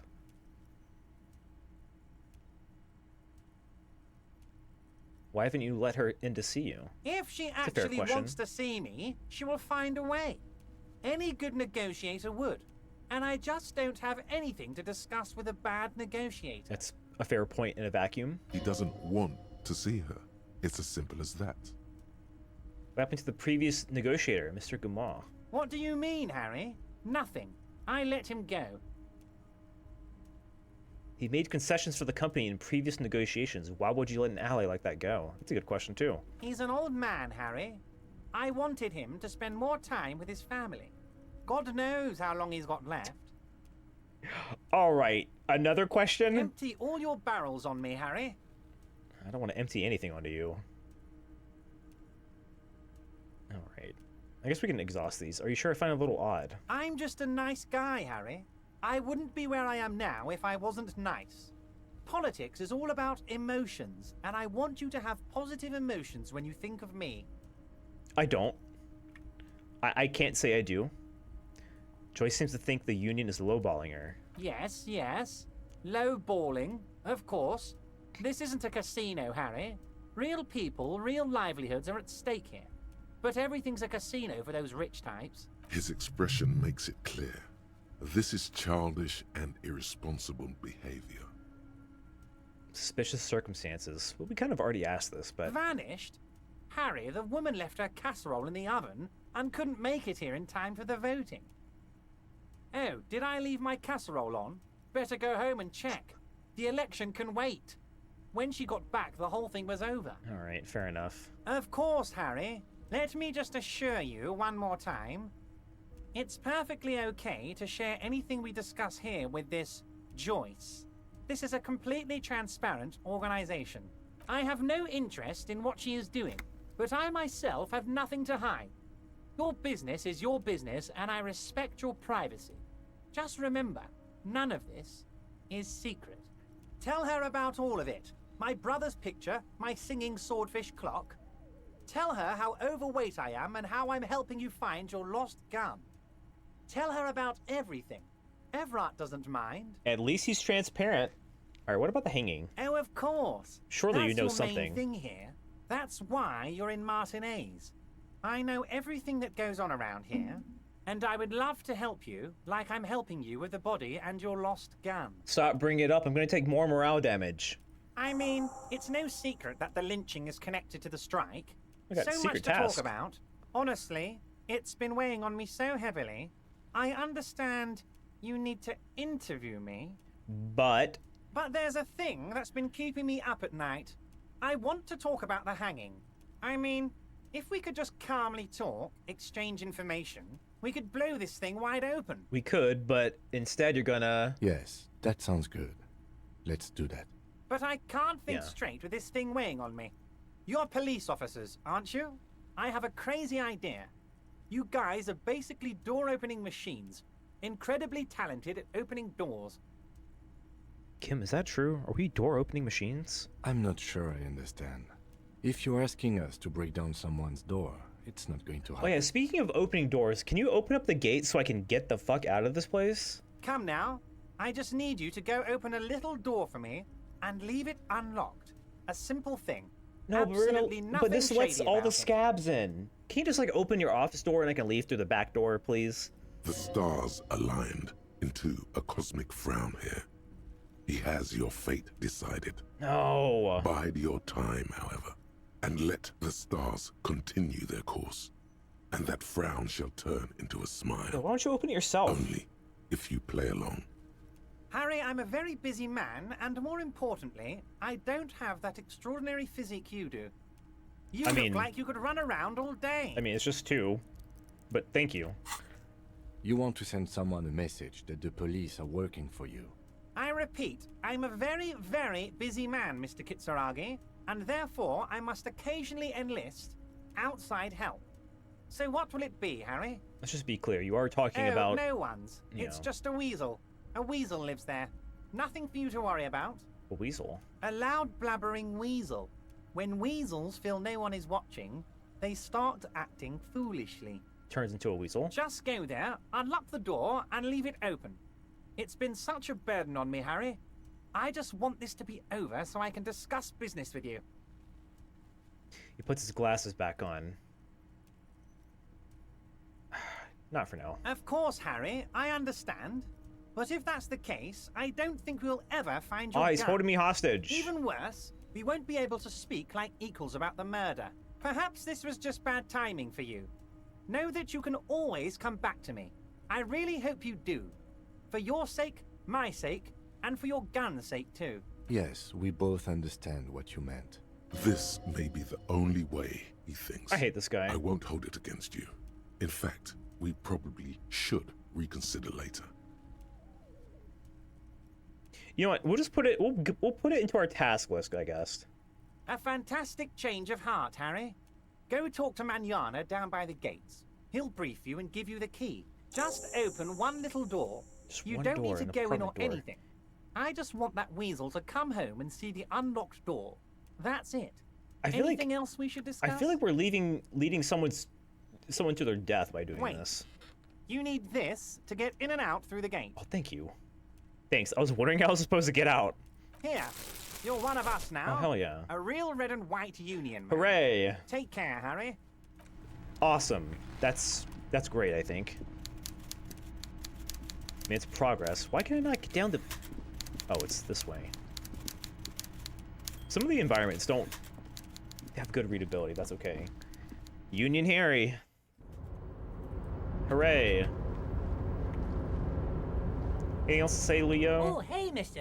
I knew you'd be back to talk with old Leo here. Yes, I did. It's like Lady Larice said when she opened a bathhouse in the basement of my apartment building. They can only get so far before they're aching to get back. And lots of folk really did keep coming back. In the future, Leo, can we keep this greeting a little shorter, like maybe 2 lines? Sure, mister. Absolutely. I'm always willing to help out nice fellows such as yourself. All right, never mind. We're leaving. All right, so we have a union card. Oh, wow. Oh, the giant novelty check.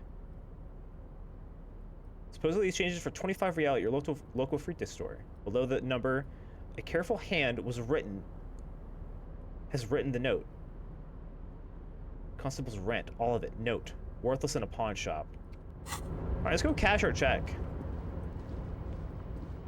Wait, can I open this now? This is gonna be bothering me. If I cannot figure out a way to open up that mysterious locked chest.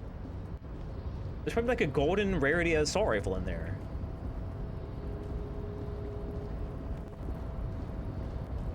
You're back before the cargo container. Shoot it. I don't have a gun. Its draw has not lessened since you were last here. If anything, it's... I wish I could. Open apartment door. Get that body down. Well, let's go talk to Measurehead. So we can, at last... Why is the audio clipping? That's kind of strange. Hey man, sorry for roundhouse kicking you in the jaw. Hopefully we can, get on some common ground here. Maybe we could, just talk like normal people. We don't have to talk about the race theory stuff. We can just leave that behind us. We can go out for drinks, maybe play a round of cards. Be normal. So you up here? Yeah, there you are. Hey man. Do not presume this has drastically altered our race dynamic. I knock you out like a god of martial arts. I did do that. He's probably into this. True. I said nothing about our personal dynamic. That has altered. A little. I feel like I'm getting some respect from him. He means very little. Somewhat. Okay, we're not gonna do that. Let's get the body down, shall we? So it was. You bested me in race combat to reach my superior, then had him give me an order. I salute your cunning. We played his game, I guess. I will go and remove the body from the tree with my bare hands. All right, just make sure you wash You're afterwards. so noble, Measurehead. But while I am gone, someone must stand guard on the bridge. That someone needs to be What? you. Oh, no, I want to go with you, dude. Both of you. That would mean you're openly showing the people that you're taking the Union's side. Lieutenant, what do we do? This is the uncomfortable result of not taking it on ourselves. I can live with a compromise. We gave it a good effort, Kim. Listen to your little friend. He is wise in his childlike way. His mysterious race may yet prove fierce competition to my heroic haplogroup. Alright, well, we exhausted all of our other options, so I guess we're playing this game. See that they stay here the whole time. And now we wait. Wonder how much time this is going to take out of our day. Hopefully not a lot. Maybe we can just talk. Hello, Measurehead's lackey. How you doing? Twiddles my thumbs. Gaze follows Measurehead as he Measurehead's leaves. babe. Sorry, how could I forget? So, you guys are like cops or something? We're just kind of trying to control the situation. Have you ever thought that maybe things should go to shit? I'm Katya, by the way. Hi, Katya. It's good to have a name. You hear that? That sound. He's breaking something. The fuck? What is he doing? Is he breaking the branch? Yeah, Jean-Luc must be really tearing it up over there. I wish I could see it. I also wish I could see it. Look at you! RCM rent-a-cops! Guarding that bridge like Everott's lapdogs! Is this where it's at now? The RCM is for sale! Great. Awesome. And who are you? What is your business here? Why are your clothes 4 sizes too small for you? It's none of your business. That's true. What is Measurehead doing? A shrill laughter interrupts you, echoing across Martinez. Oh, fuck, it's Kuno. It's Kuno. Then, the man turns to look behind him at the behemoth appearing around the corner, approaching him, walking past him. Please tell me he does not just have the body in his arms.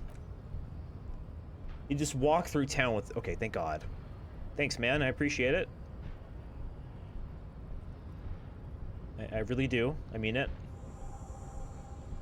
The corpse has been removed from the tree. Thank God. Stand down and congratulate yourself. You have sided with Ray's victory today. Thank you, Measurehead. Farewell, ham sandwich. You are a Union man from now on. Well, yeah, what do you think about the Hardy Boys? What's up with that? I am not the first line of defense. Oh. I am the last. In addition, these so-called Hardy Boys are an effeminate clique of bodybuilders. Their company is spiritually degrading. Okay, but you're part of the same team, though, right? The Hardy Manlets are on the pay of the company. I answer to the Union alone. And I do this out of race heroism. Right. Finance is an alien concept to the Seminoles. Now leave me be. I must leave you. Later, dude. I'll catch you on the flip, I guess. Well, that helps. That pushes our investigation forward a little bit, I think. We can actually do a proper autopsy now. Yeah, move out of my way. Measurehead is so morbidly funny. He's extremely funny. It's... his character has probably made me laugh the most, just on the sheer absurdity of it all.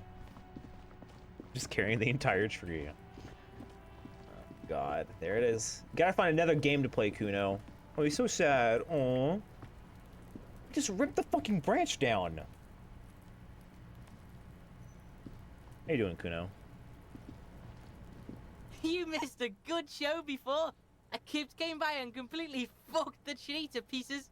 He fucked the tree up! Fucked it good! It was porno! Shoot that shit at Kuno, Pigonaut. Pigonaut. I found your shack. You found Kuno's secret door to Kuno's secret shack. It was closed for 5,000 years. How the fuck did you get in? I phase shifted through the roofing material. Shit. Get the fuck out of here. You can't do that. Yes, I can. Can you prove I didn't? He can't do that, Kuno.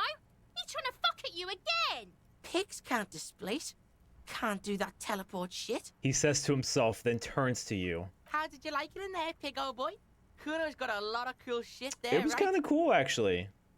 I liked it. Yeah, what's with the drugs, though? It's a vitamin, pig. Don't you know anything? He looks at you like you just pointed at the sun and asked what it was. You could use some. All right, Endurance. It's magnesium, right? Yeah, it's the mag. You fucking need that shit to stay on top of your game. Tube a Kuno day. goes through like a tube a day. Rips mag like a motherfucker. And you could use a bottle. No wonder you're fucking crazy. Don't teach him, Kuno! He's gonna use it against you, Kuno! It's just magnesium. Don't mystify it. You're not getting this, Pig. It completely takes away the hangover. It's like you didn't do anything. Like you stayed home playing with your choo-choo. He looks at you, eyes bulging. Fuck you, Pig! Don't do mag! You're gonna OD and you're gonna fucking die! I found a plate covered with powder residue. Surely they're not just doing cocaine. That's where Kuno gets his daily hit of electric. Kuno Shazam. Kuno rides the fucking lightning in there, Pig. Oh my god. Bet you'd like to ride the lightning too, wouldn't you? You feel tired and old, but you could have that sparkle in your eyes. Yeah, what's with the mummified pig head? Oh, that? Kuno decapitates pigs. That's just a Kuno demo tape. Okay, cool. Surely not a political message of some kind. Yeah, to the both of you, watch your ass in Kuno's town, or Kuno's gonna fuck your head off. All right. Good call, Pigmeister. Don't come and talk to Kuno about his kingdom. The fuck do you want with All right, good call? enough of Kuno. Doesn't fucking care. Yeah, we know. All right, let's take a look at the body again. The corpse lies on the ground among the remains of an absolutely demolished pinewood branch. It only took us... It's gently laid on one side. 24 hours and then some change to get this body down from a tree. Well, it's down. Mr. Measurehead has done a good job. Sick. Nothing is too broken or compromised. The victim is ready for a field autopsy. Field autopsy? Yes. 1. Investigation of the scene. 2. Initial examination of the victim. 3. Field autopsy. 4. Transportation of the body to the morgue. We are on number 3. The fuck are they on about? Shut up. Cop's gonna cut his shit up! All right, got it. The lieutenant adjusts his glasses and takes a deep breath. And so what exactly is a field autopsy? Come on, officer. You know what a field autopsy is. You've done 100 of them. Oh, sure, we're just doing that now, huh? Oh, okay. I guess it is on the field. All right, let's put our gloves on. There truly is a time for everything, even for yellow gardening gloves. However, they are lacking hygienically. I suggest you get in there in limited capacity. All right. I'll ask you when I need you to. For the most part, maybe I should handle the contact and you take notes? Sure. You can fill in notes. Just fill this in, right? And I show them the red field autopsy form in your ledger. Oh, we still need to break open into our ledger. That's right. Look at us knowing what we're doing. You knew it because you inspected your ledger. That's right. The lieutenant is relieved you know the protocol. Let's open it up. The dead man stares in silence as you crack open the ledger. The bright red paper is covered in boxes and lists, describing the condition of his skin and organs in 3 parts. Above those, an 11-field info form needs filling out first. It begins with... Number 1, assistant. That's you. That's me, Harry Dubois. The corpse is indifferent to your scribblings, just lies there. The next box says... Coroner's case number. KK57-08. Write it down, Harry. Write it down. Next. Name? NA. Next. That's right. We don't even have a name. We don't have anything, chat. Date of birth? NA. NA. Age? NA. Roughly 50. Roughly 50. The corpse looks ageless, like meat on a hook. Number 6, race. Mondial. Write it down. The pudgy mess of curdled meat looks neither mondial nor anything other. Sex? Yes, please. Fucky! That's right. The little monster exclaims energetically. Male. Pigs can have sex! Right? Pig's gonna have sex. No, we're gonna play this very straight and professional. Nor does he look male, with his pregnant belly and indistinguishable face. Date of death. We're still going with March 4th, 51. About as close as we're gonna get. What else? 9. Body identified by is non-applicable. 10. Case number is the same as the coroner's case. KK 57 0503 0815 listens motionless, with the cargo belt still around his neck. Only one box remains. Evidence of treatment. Terribly. None. At least not after the initial examination. A strange word. Treatment.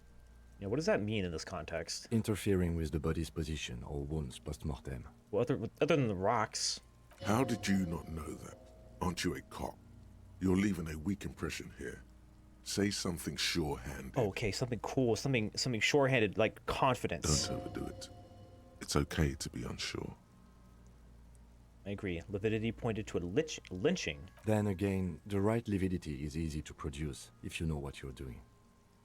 He places his hand on the dead man's chest as if in preparation. Your central nervous system recognizes this gesture. It's the stations of the breath. Ecclesiastic, religious in nature, a holdout from pre-DeLorean burial rites. It takes him 2 seconds to perform. Then, somewhere in Jamrock North, a small wood shed behind Rosencrantz Row, Lieutenant Nick Feuerbach puts his hand to the chest of a small corpse, no larger than a monkey.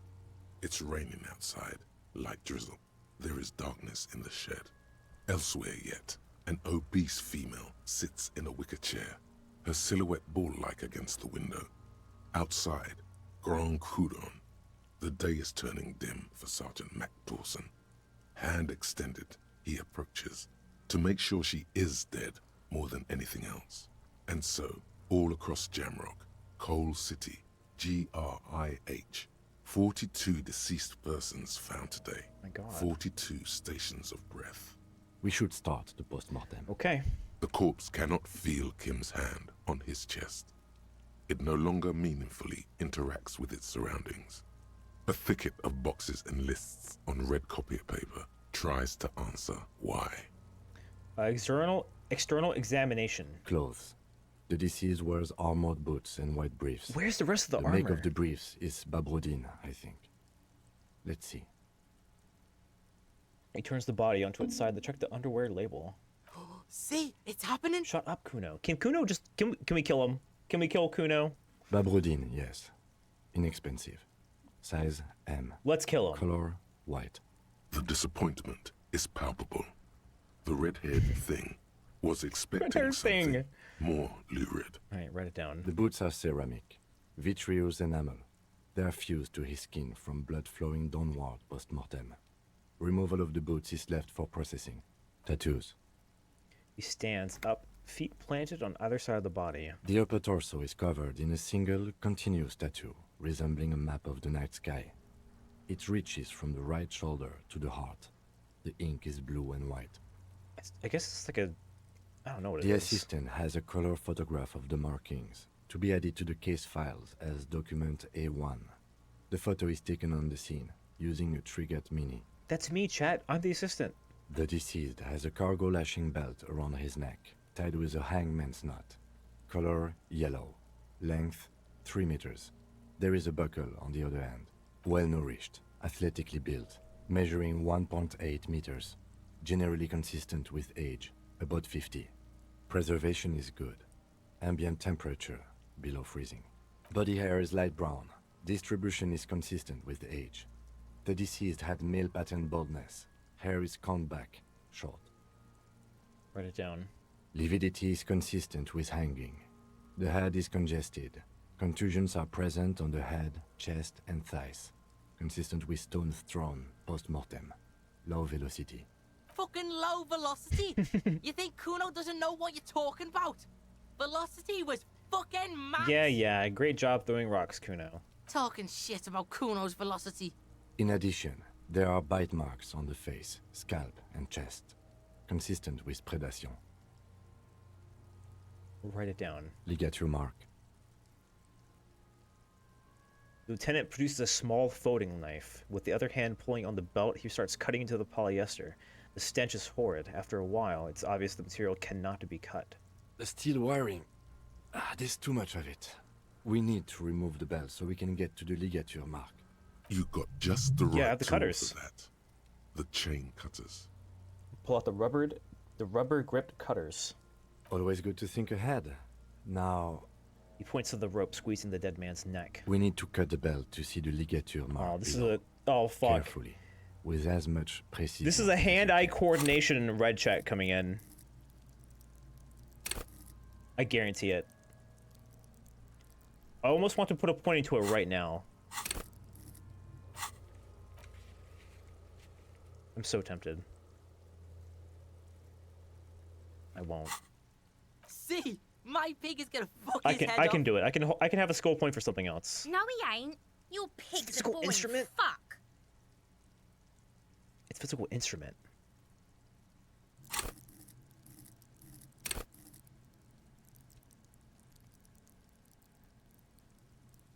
I don't really want to spend a point on this. For 42%. Fuck it. You jam the cutters right under the knot. That seems like a smart idea. Yeah, somewhere there. Already, they're buried deep in the man's flesh. Sorry, Kim. Then you rotate them to get a No, better stop hold. rotating it. Then cut. Yeah, fuck him. Fuck that faggoty. Corpse fucking time.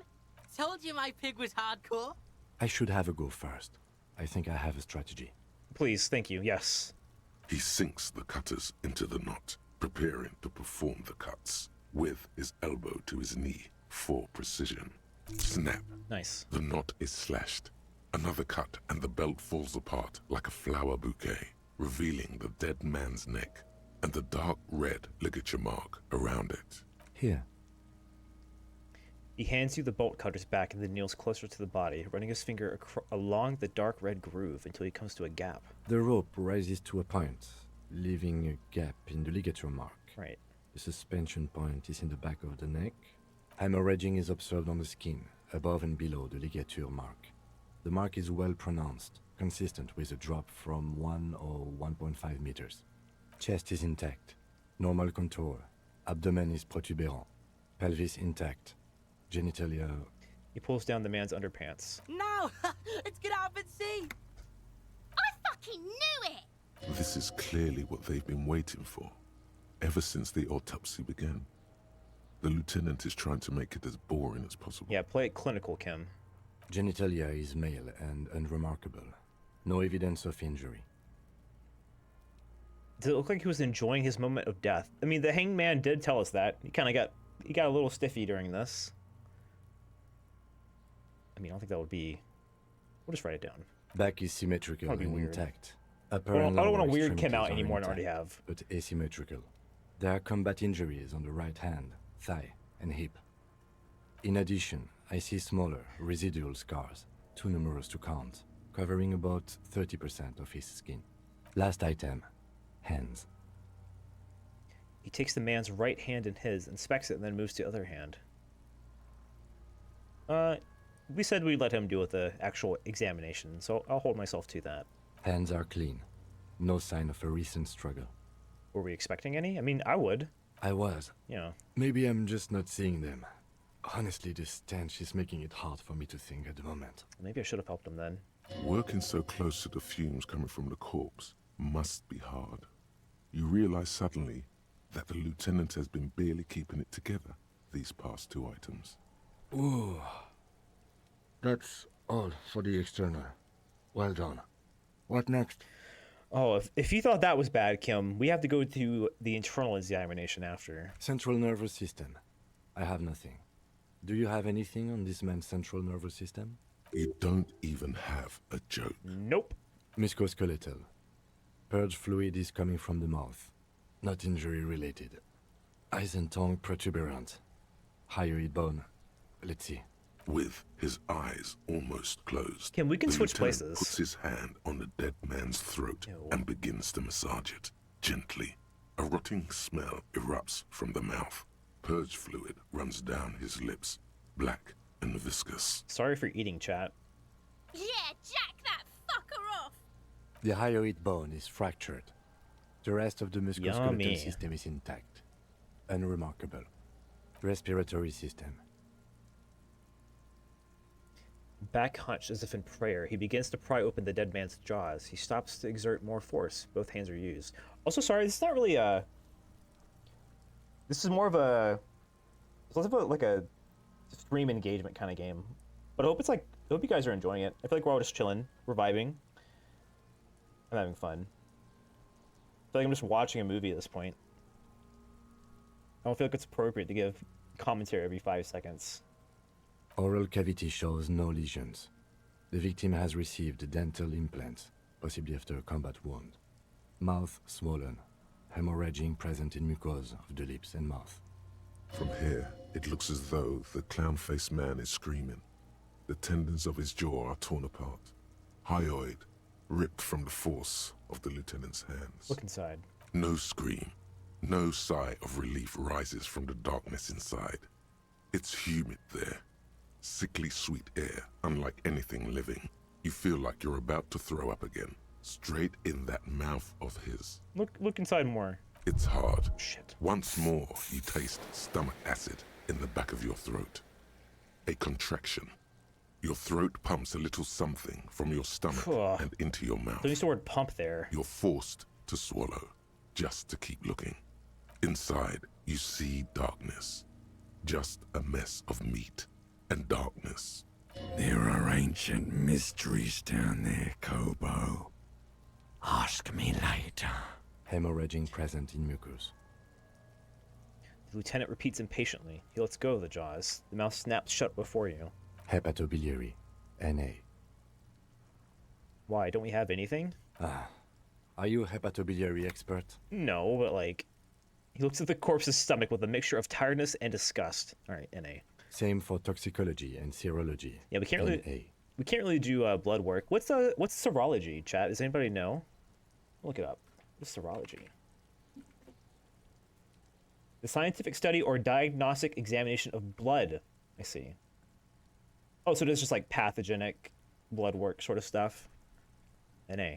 Cardiovascular. Definitely can't do that. The body exhibits heavy lividity. Blood has gathered in the hands, feet, and neck. Hypostasis is visually consistent that makes sense for a with the hanging. Gastrointestinal. He breathed a sigh of approaching relief. This is the last field on the list. He looks around to the ground. The pool of feces there. Digested semi-solid food in stomach. Voila. He touches the corpse's bloated lower abdomen briefly. Should we write down the voila? Voila. We'll keep it. What's next on the list? A description of the injuries, a summary. Let's see. We have bite marks, contusions on the head and chest, and a ligature Yes, mark obviously. encircling the neck. You'll need 3 fills. Leave a 4th one too. Alright, I'm good to go for like another hour, but I'm going to take a quick break. I'm going to go refill my water and use the restroom. I'll be right back.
Okay.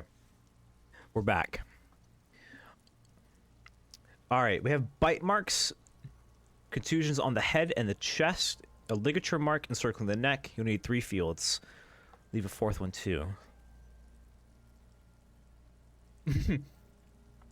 What about the injuries we have inflicted? We did put a hole in the chest, chat, with the gun. That wasn't ideal.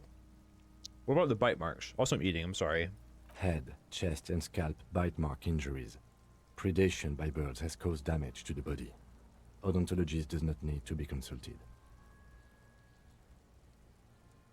And your opinion, officer? Agreed. Next injury?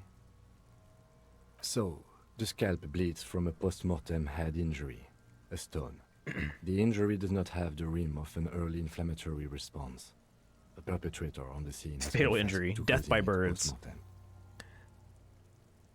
Scalp bleeds from a post-mortem head injury, a stone. At maximum I was velocity. gonna say that sounds like Kudo. Has confessed to causing it at maximum velocity. Write that down. The lieutenant's admission has caused great gratitude in Kuna. He is silent with it. That's probably a good call to shut him up. Coagulated blood sticks to his scalp and chest, where the countless stones have hit the dead man.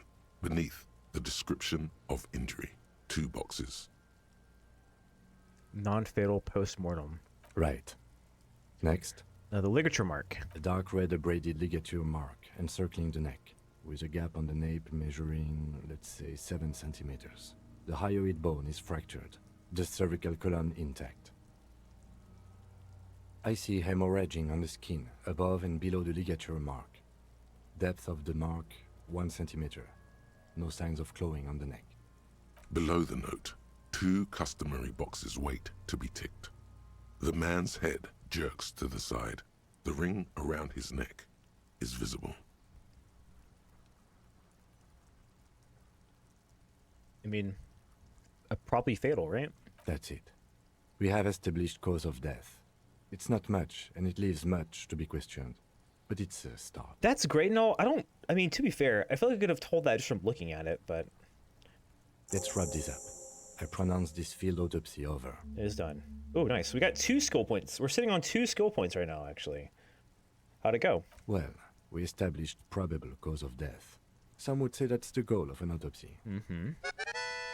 Can you eat that dead body? I don't think you want to, Blaine. But thank you for the 26 months. I don't think you want to eat it. Thank you so much. I'll put it in the fridge for leftovers. How about that? Wait. Wait, can I actually put this in the fridge? Try to unplug the fridge. The fact that his cervical spine was intact and there are no claw marks on his neck made me wonder though. Okay, the no claw marks thing did actually throw me off. Like surely there would have been some sort of like struggle against the act of being hanged. Like instinctually, you know? We were thorough with the list of injuries, too. We described them all in detail. What is there to say? I don't know. Given the circumstances, it was a professional field autopsy. I mean, for what it's worth, I think we did as good as we could without a toxicology lab next to us. Like, we can't do blood work, so... What now? I need a copy of that autopsy form. Then I will drive him to Faubourg. Here you go. For processing. He looks at the dead man one more time, and then at the slip of the red paper in his hand, or at the slip of red paper in his hand, and then the corpse again. He's thinking, did I miss something? I feel like we may have, maybe not. You tilt your head, also looking at the corpse. Holy.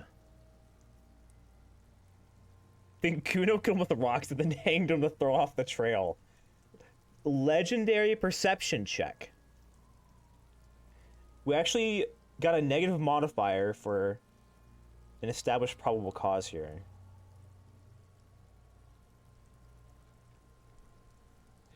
Let the lieutenant take the body away without any further examination. No, dude, I can't let him take the body away with this looking over me. Can you tell me anything else? Shoot, Looney Rooney. I can't get the damn compartment in my ledger open. Yeah, can you help me with that? The blue heart. Oh, that's good shit. You'll love it. Just press down and fuck it open like you always do. Fuck it hard. Popo the clown. He means force. It'll work. I've been trying, bro. It's not fucking working. My physique sucks ass. My motorics are ass. At the autopsy, you said you have ancient mysteries. Oh yes, Kobo mi Lobo. In the gift horse's mouth. Tracts and wakes and waterways. Ancient materials buried. I like how the second response is just, alright.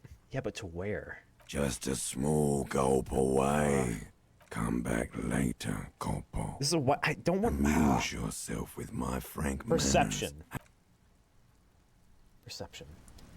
Perception, chat. Perception, perception, perception. Perception. Perception.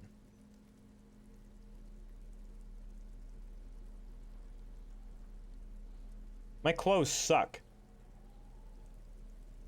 They're not helpful at all. Well, let's give it a try. Doesn't hurt. The man is decomposing visibly now. Every hour, he looks less like a creature and more like a pile. The lieutenant adjusts his glasses and takes a deep breath. Oh, we looked in the mouth. That got us a little bit more. 8%.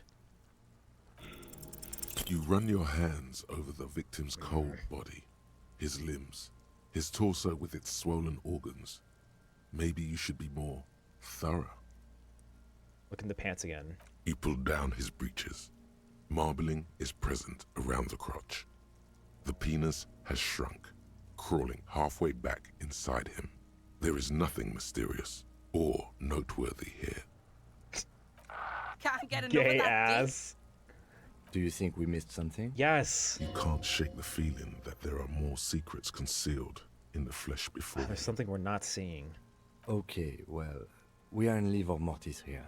He is disintegrating.